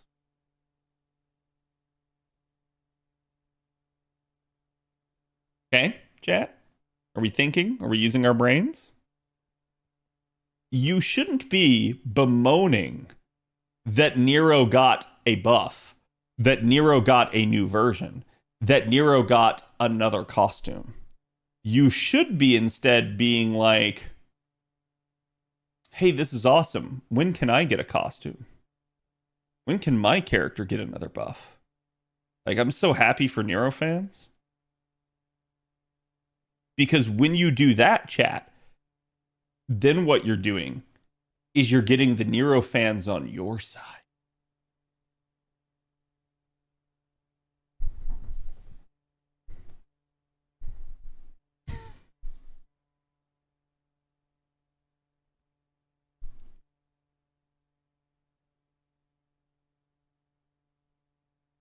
Brad is every buff possible too.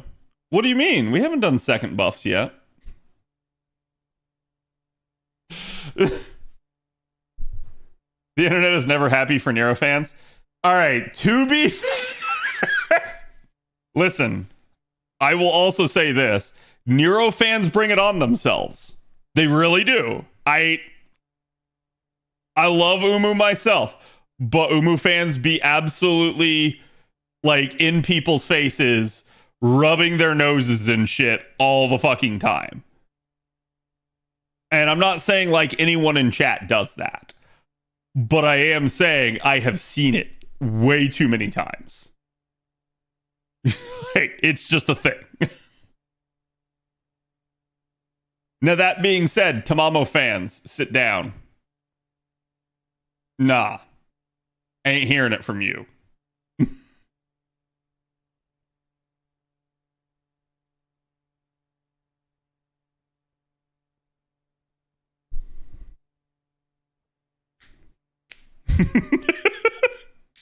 You know, Straw. You know.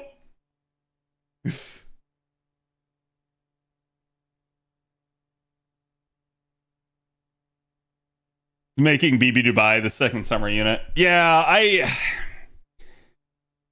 I understand why. I just don't agree with it.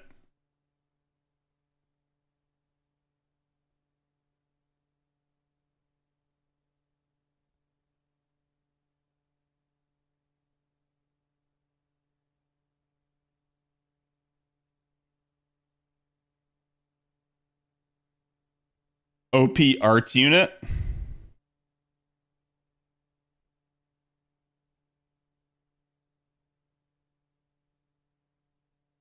So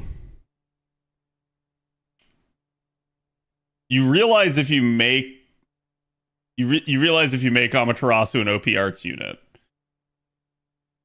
Are we talking buffer or damage dealer? Because you're talking like support. That means she probably kills off Tamamo. Just saying. No.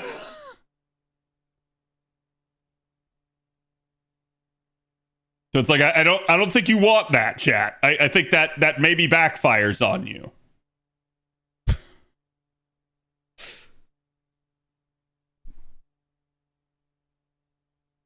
$20 in my pocket.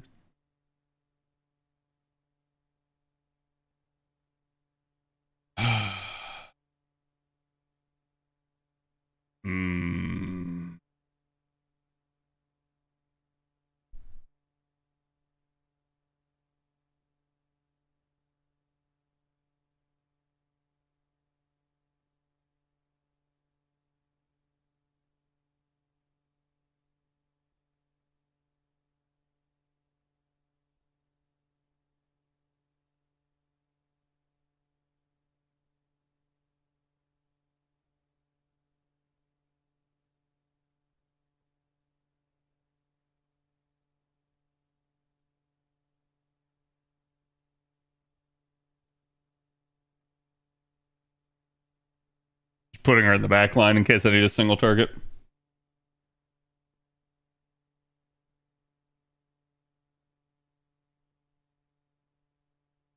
Mostly less popular one version waifu camp. Well, hold on. Which one?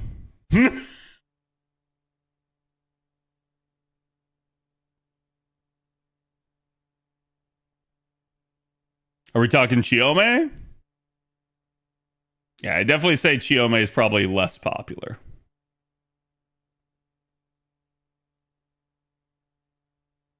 Yeah, I don't think Ordeal Call 3 was handled well at all. Like in the sense of like timing and everything.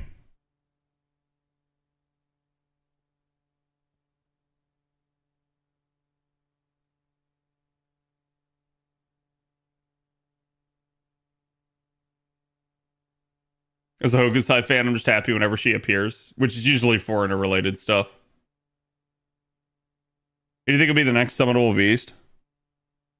I don't know, because right now the two beasts that we can summon, neither one is technically directly from our world. Umu is technically Arcade's variant of her. Oh, you would. Bro.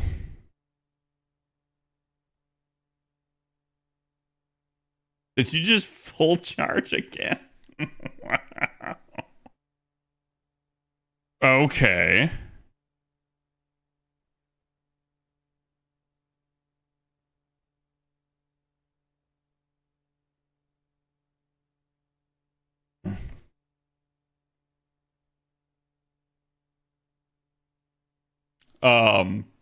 Yeah, space Erish is literally servant verse variant, so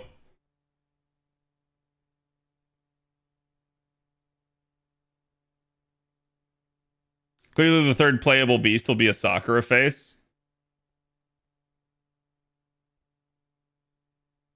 Yeah, Artoria.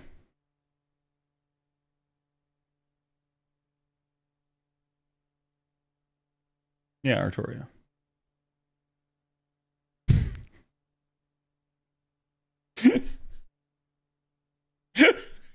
No more cyber faces. Oh, yeah, exactly. Listen, chat. And here's why, right? Like the whole reason that I harp on this is because I always extend you guys the exact same courtesy that I would expect to be extended. Don't get pissy when my waifu gets another variant. However,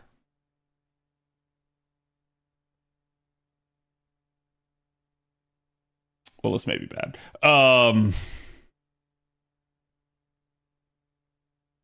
gonna have to try to crit him to death. Yeah.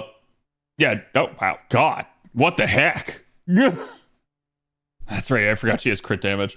Like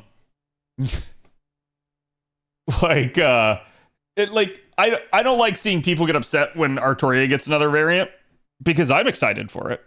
And so in the same way, like I don't like seeing people get upset. I don't get upset when other people's favorites get a variant. But like if we want to do that, we can do that. Like we can go toxic, chat. Beast Merlin. I mean, that one's not like that crazy, right?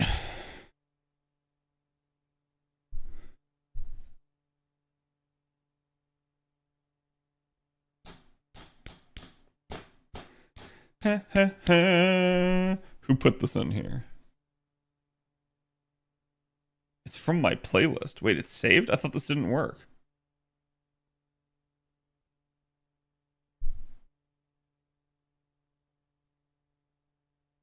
Beast female Merlin? Yeah, like that's what I'm saying. That's actually not that far fetched.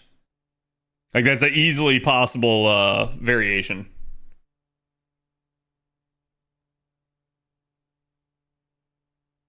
My favorite is Altera, so I expect nothing most of the time. Look, let me say this. Altera would make for a really interesting beast. I think. I just picture Yuna summoning Velafor. Oh, I picture this being the soundtrack that's playing constantly as my units keep dying as I keep trying to summon Yojimbo over and over and over again, and giving him one guild just for the like extremely low chance that instead of getting the stupid dog cushion attack, I actually get his what was it, Zanmato or whatever, like his top ability, and he actually one shots the boss.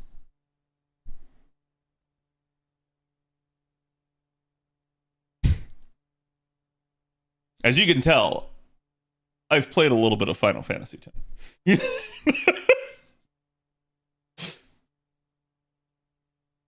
This is the song that keeps playing as I keep getting incredibly frustrated. Your new summer saber face for this year is Arturia Lily. They ran out of options, but they didn't. Like that literally is Lalter, is who it should be next.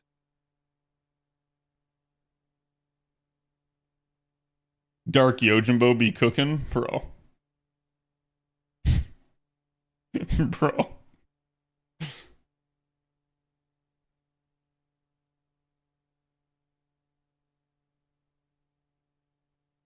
Yeah, one day I just want to retire and just sit at home and like play like all of the Final Fantasies, because I feel like the Final Fantasies are a game that like even when I'm like 80 years old, I'm going to be able to play them.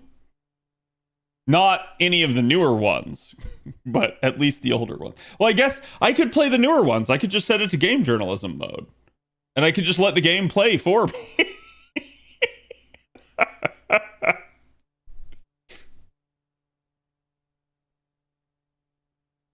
Arteria Lily could be a great free servant this summer. I don't expect it. Just because I feel like usually our trend with that is a 5-star. They have done a 4-star before, but I honestly think that did catch a little flack.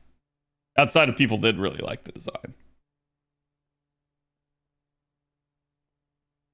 Ask Kotaku for their copy. True. I still need to finish X2. Oh, bro. I liked X2, but it's different. And I also hated the 100% requirement. I played through X2 twice. I got to 99.6% complete twice, which meant I was missing one thing. And since the second playthrough I got the thing that I missed the first time, it meant that the second playthrough I missed a different thing. I was so angry. And I remember I just like, after I got that the second time, I just said fuck it, and I just went and watched it on YouTube.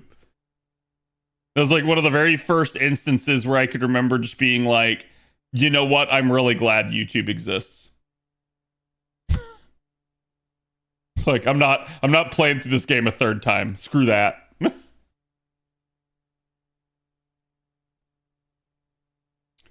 Wait, so now we need mission 43. What's mission 43? Defeat 15 super large enemies. I'm gonna assume Big Boar counts. That may be the node.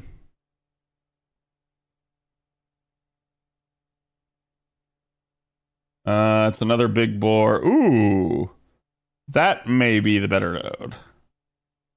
Is that? I think that's 2 of them. Oh no, because. Well, I guess it depends on the size of the boar there.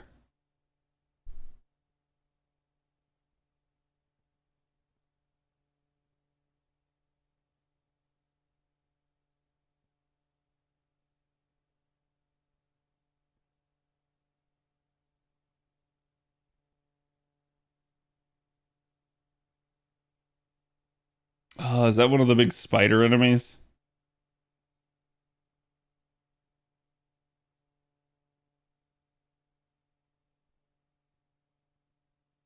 Actually, these are the lower rarity missions that they added. Feel like we can skip that node? Why do you say that?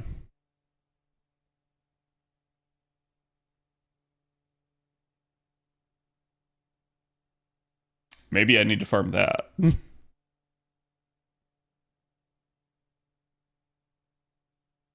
Nice cock.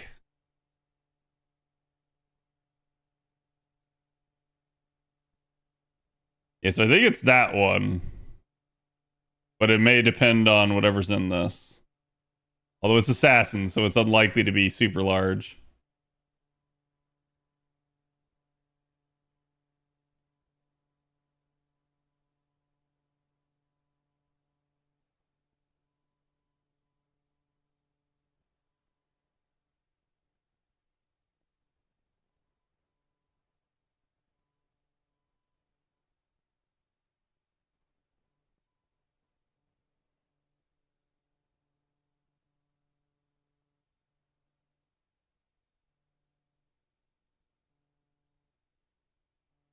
The assassin nodes have super large to a run, if I remember correctly. Oh, sweet. That's great if that's the case.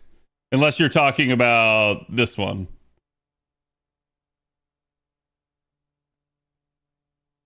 No, it's definitely not that one. Are you talking about the 90 plus?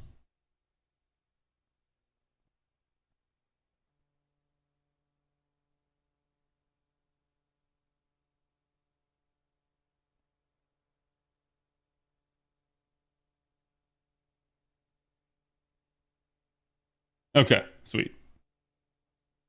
There's 590s right now. Yeah, it's kind of rough. Like in order to figure out some of this. Actually, chat. Hold on. Let's do the Setanta missions.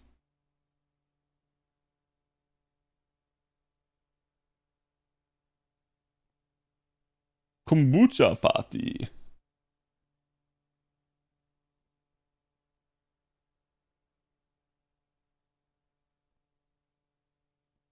Oh, the game is going on. 18 to 16 right now. We're losing. I don't remember these being difficult, but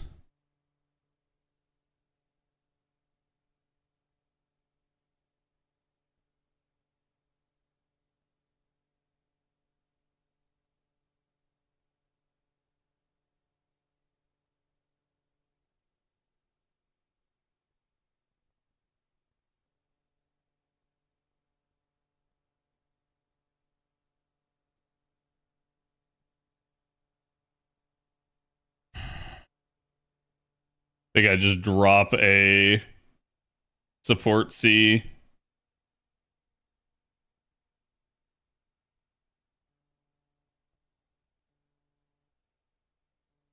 Found another Tez time to run 90 plus plus again. Jesus.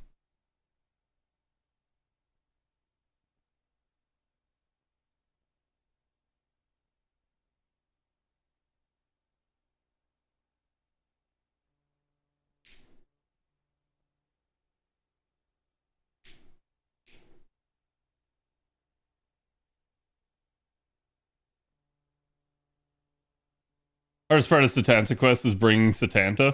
Yeah, I should probably go level him up before this, just in case I end up having to rely on him due to a mess up on my end.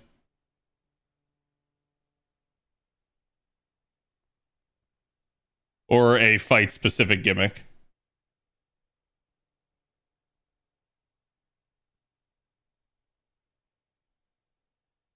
Well, this is quite literally just going to be a Omega Lol me Zerksashi my way through.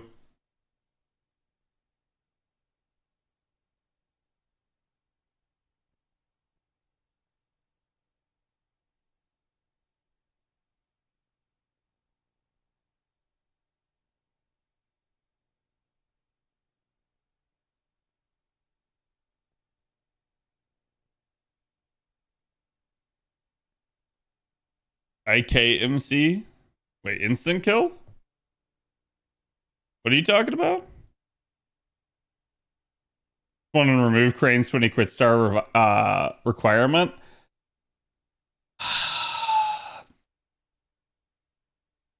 I don't know that they will. The issue with Crane's really good in certain circumstances, but it's extremely restrictive. So I think the problem becomes if they loosen that, you may have some issues where all of a sudden Crane becomes way too like usable and useful. I think the crit star one's not a huge deal. What am I doing?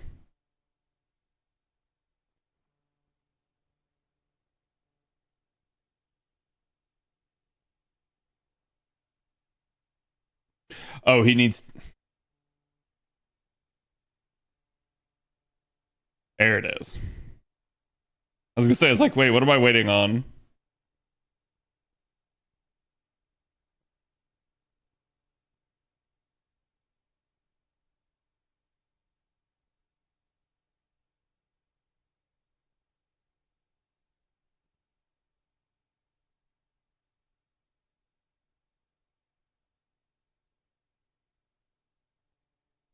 Whatever.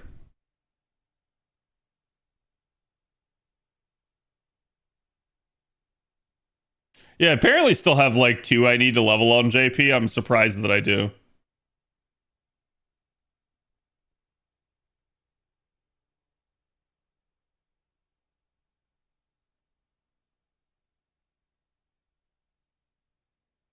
Hope how week goes by quick for me. Thank you, Fletcher. Appreciate it. We're just chilling, working on the event, trying to get done all my stuff that I don't want to have to do off stream.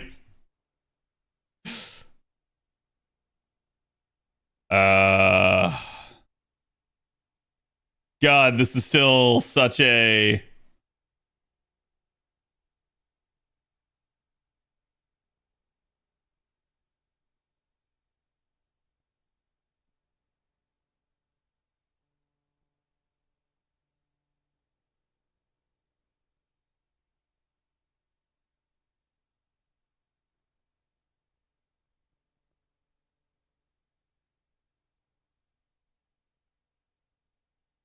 I'm gonna pull that out. That should be enough.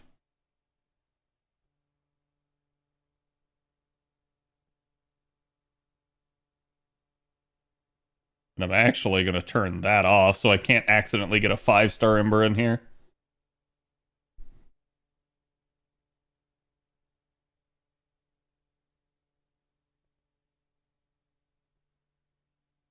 I need to clean my gift box of 4-star embers for the lotto. Yeah, that's like probably after like tax season here. I'm gonna end up before the lotto actually like clearing out my stuff. I may even do it on JP as well because one, it's just a good idea for some spring cleaning, but two, it's maybe a decent idea to prepare for a potential lotto on JP, regardless of it imminently occurring or not.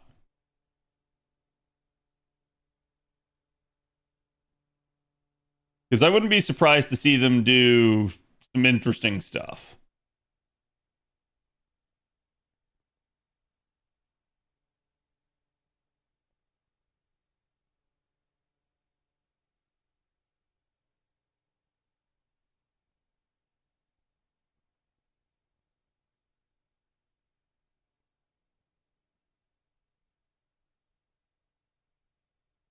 I feel like we kind of are a big shot master now. We've kind of like, we're kind of a big deal.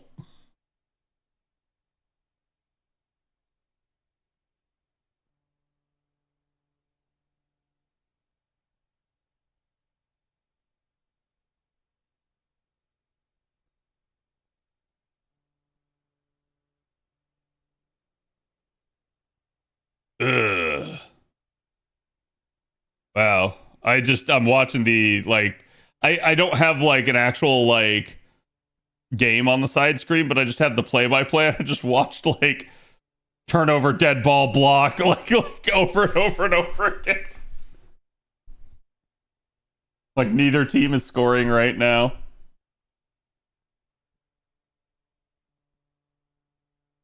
Hey, there we go. 3-point jumper. JP Lotto is a giant question mark when it drops. Well, I thought it was one of the things they might have snuck in here as opposed to a Gouda Gouda rerun. The Gouda rerun was absolutely something that I should have considered, but it's probably a decent idea to like prepare for it nonetheless.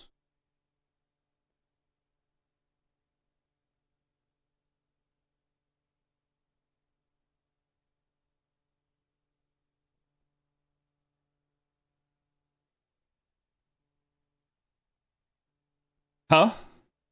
I guess because I haven't done the other Setanta copies. I guess they count towards it.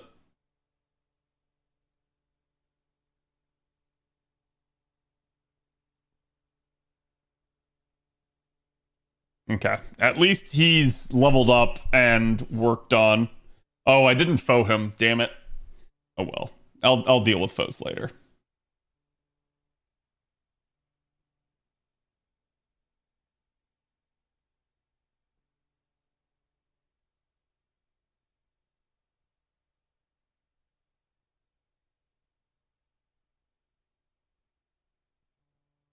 Yeah, I don't think I care. I'm just gonna keep doing this. That Okuni buff though? Yeah.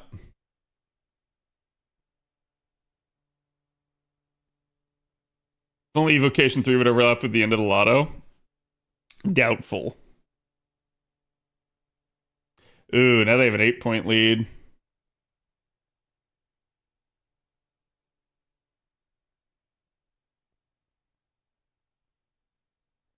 God, we had tied it up.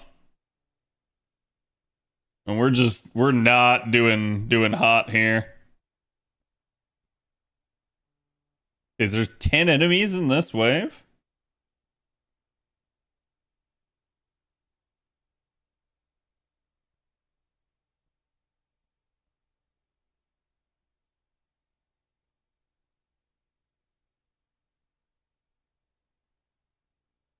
Take the arch chain. We haven't summoned ourselves or fought ourselves in a singularity as a servant. I mean, I'm kind of glad that we haven't, because that's such a cliche thing, right? Where you fight like a mirror version of yourself or like a dark version of yourself.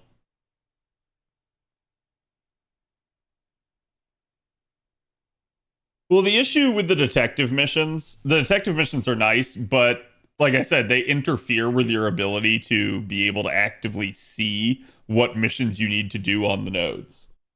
Like if I go in and I look at JP, it will still show like every single node is that I have missions for it.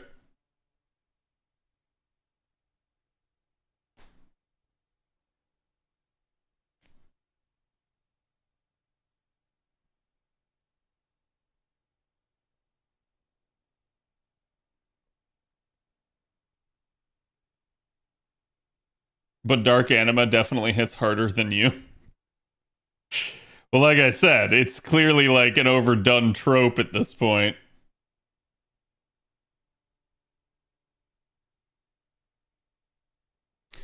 Okay, let's see if that'll be enough.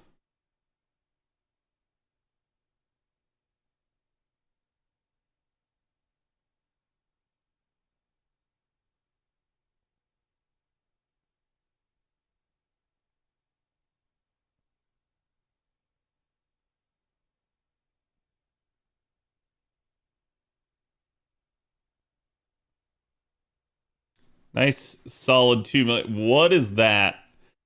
Full freaking refund. Or full restore.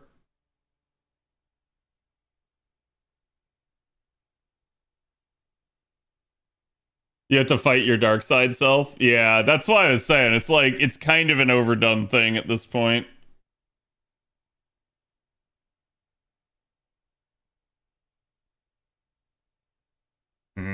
I don't know if this will be enough to take him out. Hopefully we can get him low at least.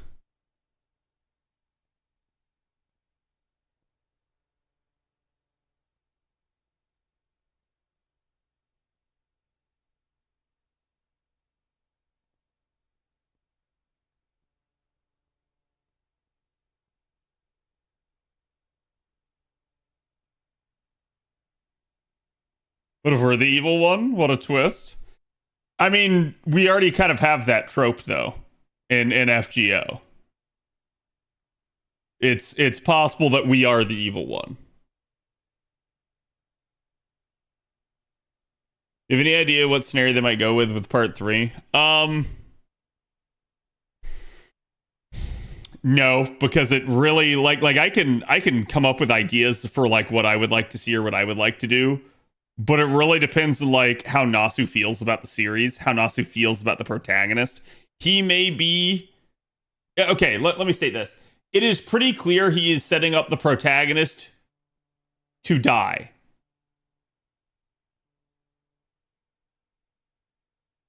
That does not mean he will kill off the protagonist, but it might mean that he want to. That he like it depends on what he actually wishes to do with it. Yeah, we already basically had a mash scare, so I think this time around it's going to be the master is the scare. Like we're going to quote unquote sacrifice ourselves. So the question will be, do we win? Do we live? Or do we make the quote unquote final sacrifice?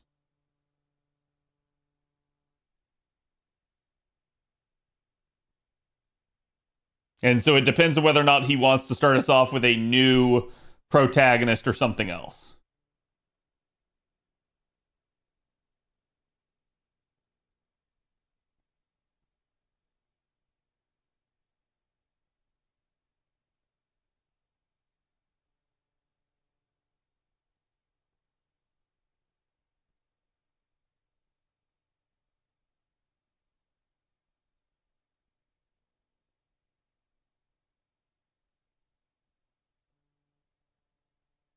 Nasu changes his mind more than you change clothes? Probably.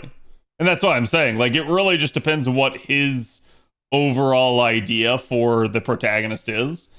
And it's not an easy thing to just be like, oh yeah, this is how it'll go. This is how it'll be. None of us know Nasu's mind well enough to really be able to say.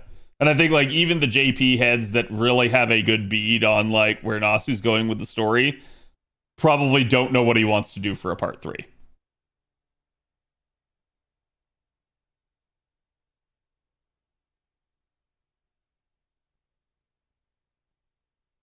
How'd you explain, for example, Jalter bonding with a new protag? Simple. It's not the same Jalter. Uh-oh, but then does that mean that we wouldn't get to carry our servants over to a part 2?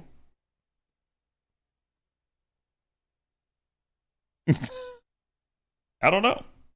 I don't know, chat. I don't know.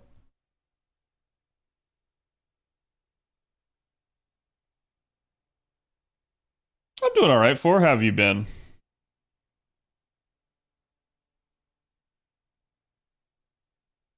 Don't I need to just kill the log here, I feel like?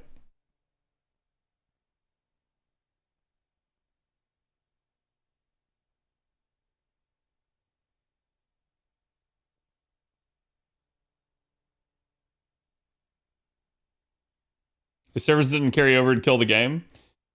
Yeah, I'm gonna say that would be the route that would get taken if we did a second game.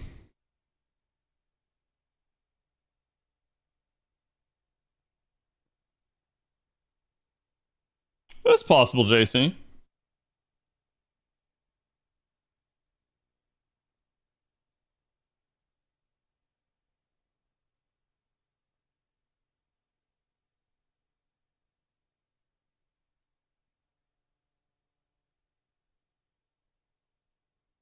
Well, the thing is, if they did a second pro tag and had different bond, that would be really bad for the developers.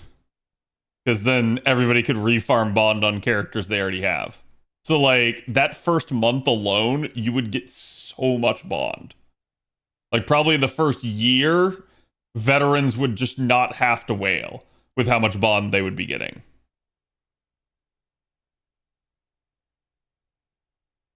Like, you would just immediately start to farm some stuff out.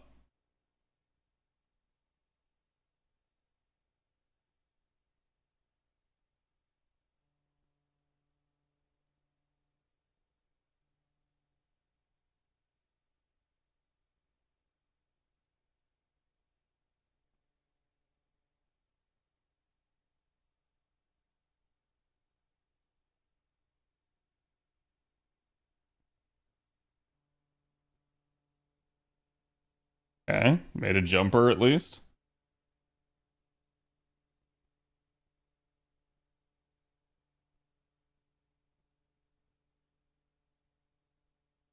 My son turned 2 today, and I got him a Coup plushie. Nice. Don't give him anything pointy. Wait, what? Oh, okay, so we got the last Coup one done, and now we have the CQ.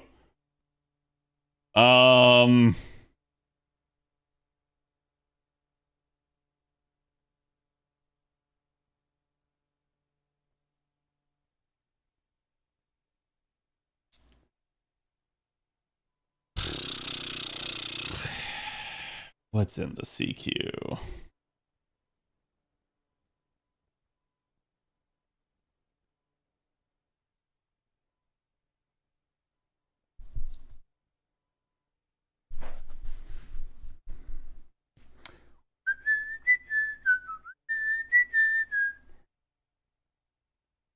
It's a servant gauntlet. Oh, this is the Grail one. Shit, what was the mechanic here?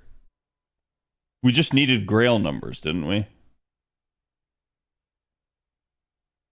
Place in the first lot of the front row will receive Holy Grail status.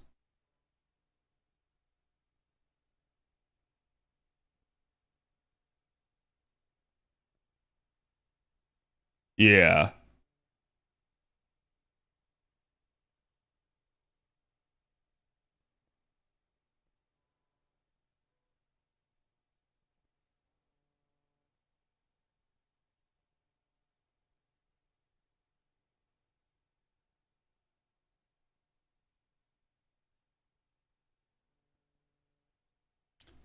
So I'm debating if I want to...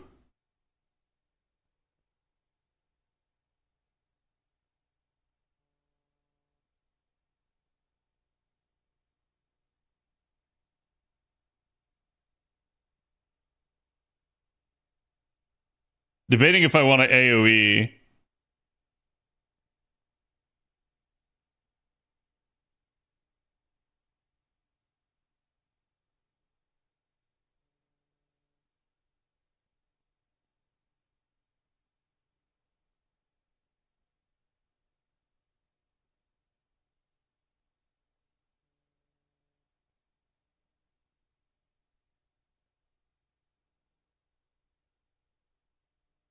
Perfect.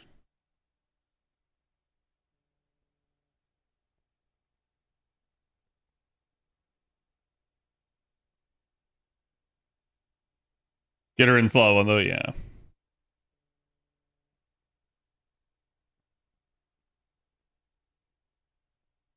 Okay. Let us begin.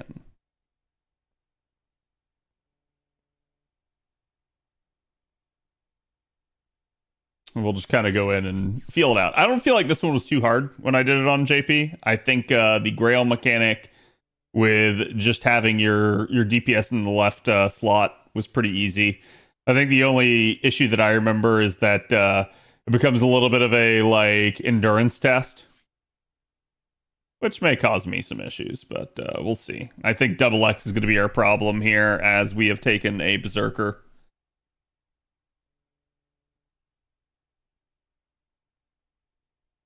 And so again, like we're just going to try to fixate a lot of the stuff here on Musashi, but we are pretty quickly here going to want to get into... I'm just going to go ahead and give her that. I'm going to rotate. Oh, not you. And we're going to try to just kind of start her.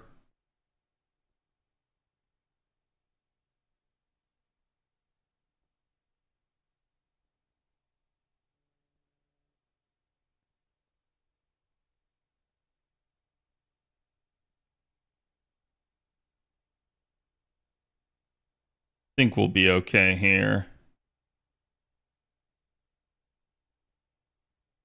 I actually want it there. Let's see. Cursed Arm can death proc. All of them are single target, so I think we'll fixate on Cursed Arm at the moment. Go for the Arch Chain. Try to get basically a invuln comp and invincible comp going here.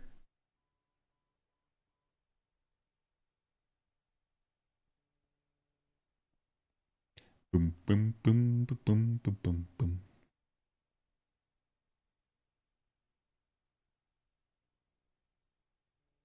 Ooh, now it's Martha. Okay, so Leonidas could taunt me, which could be a little spicy.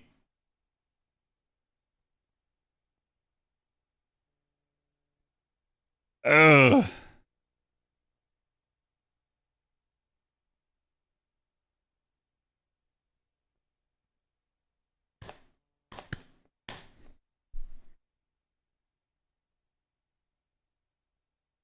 So double X is invuln Pierce. I think we're gonna sit on the team-wide invuln.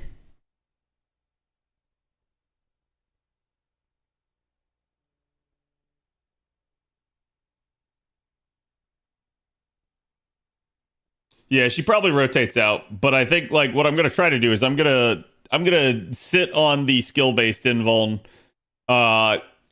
until I think I can like get away with it, right? It's gonna kind of be my emergency button just in case. Okay, we get Martha out. Who does that bring in? We get Draco.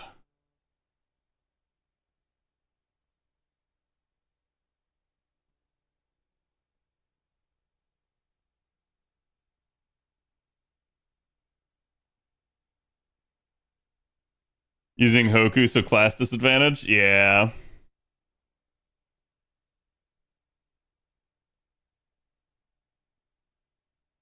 Dre soloing the CQ. It with buff removal over and over again. Oh no. Oh. That's a little bit on the spicier side. See if I can maybe get rid of Atalanta right there.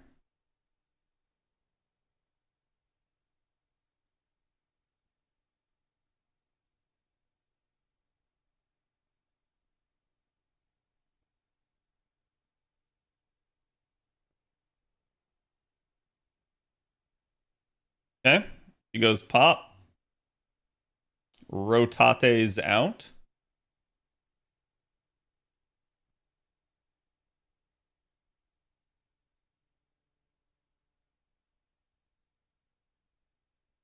Back to Cursed Arm. The issue is basically managing their NPs because you keep getting these shifting bars. Oh, now Medusa's got invuln. That's a little bit more annoying. So we got a good hit in on Lady Avalon.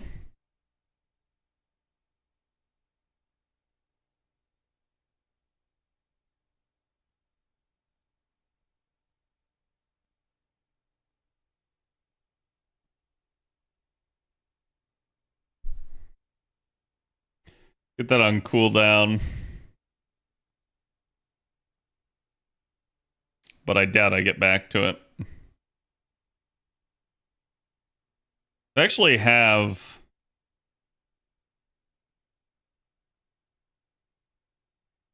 full-blown Lady Avalon chain here.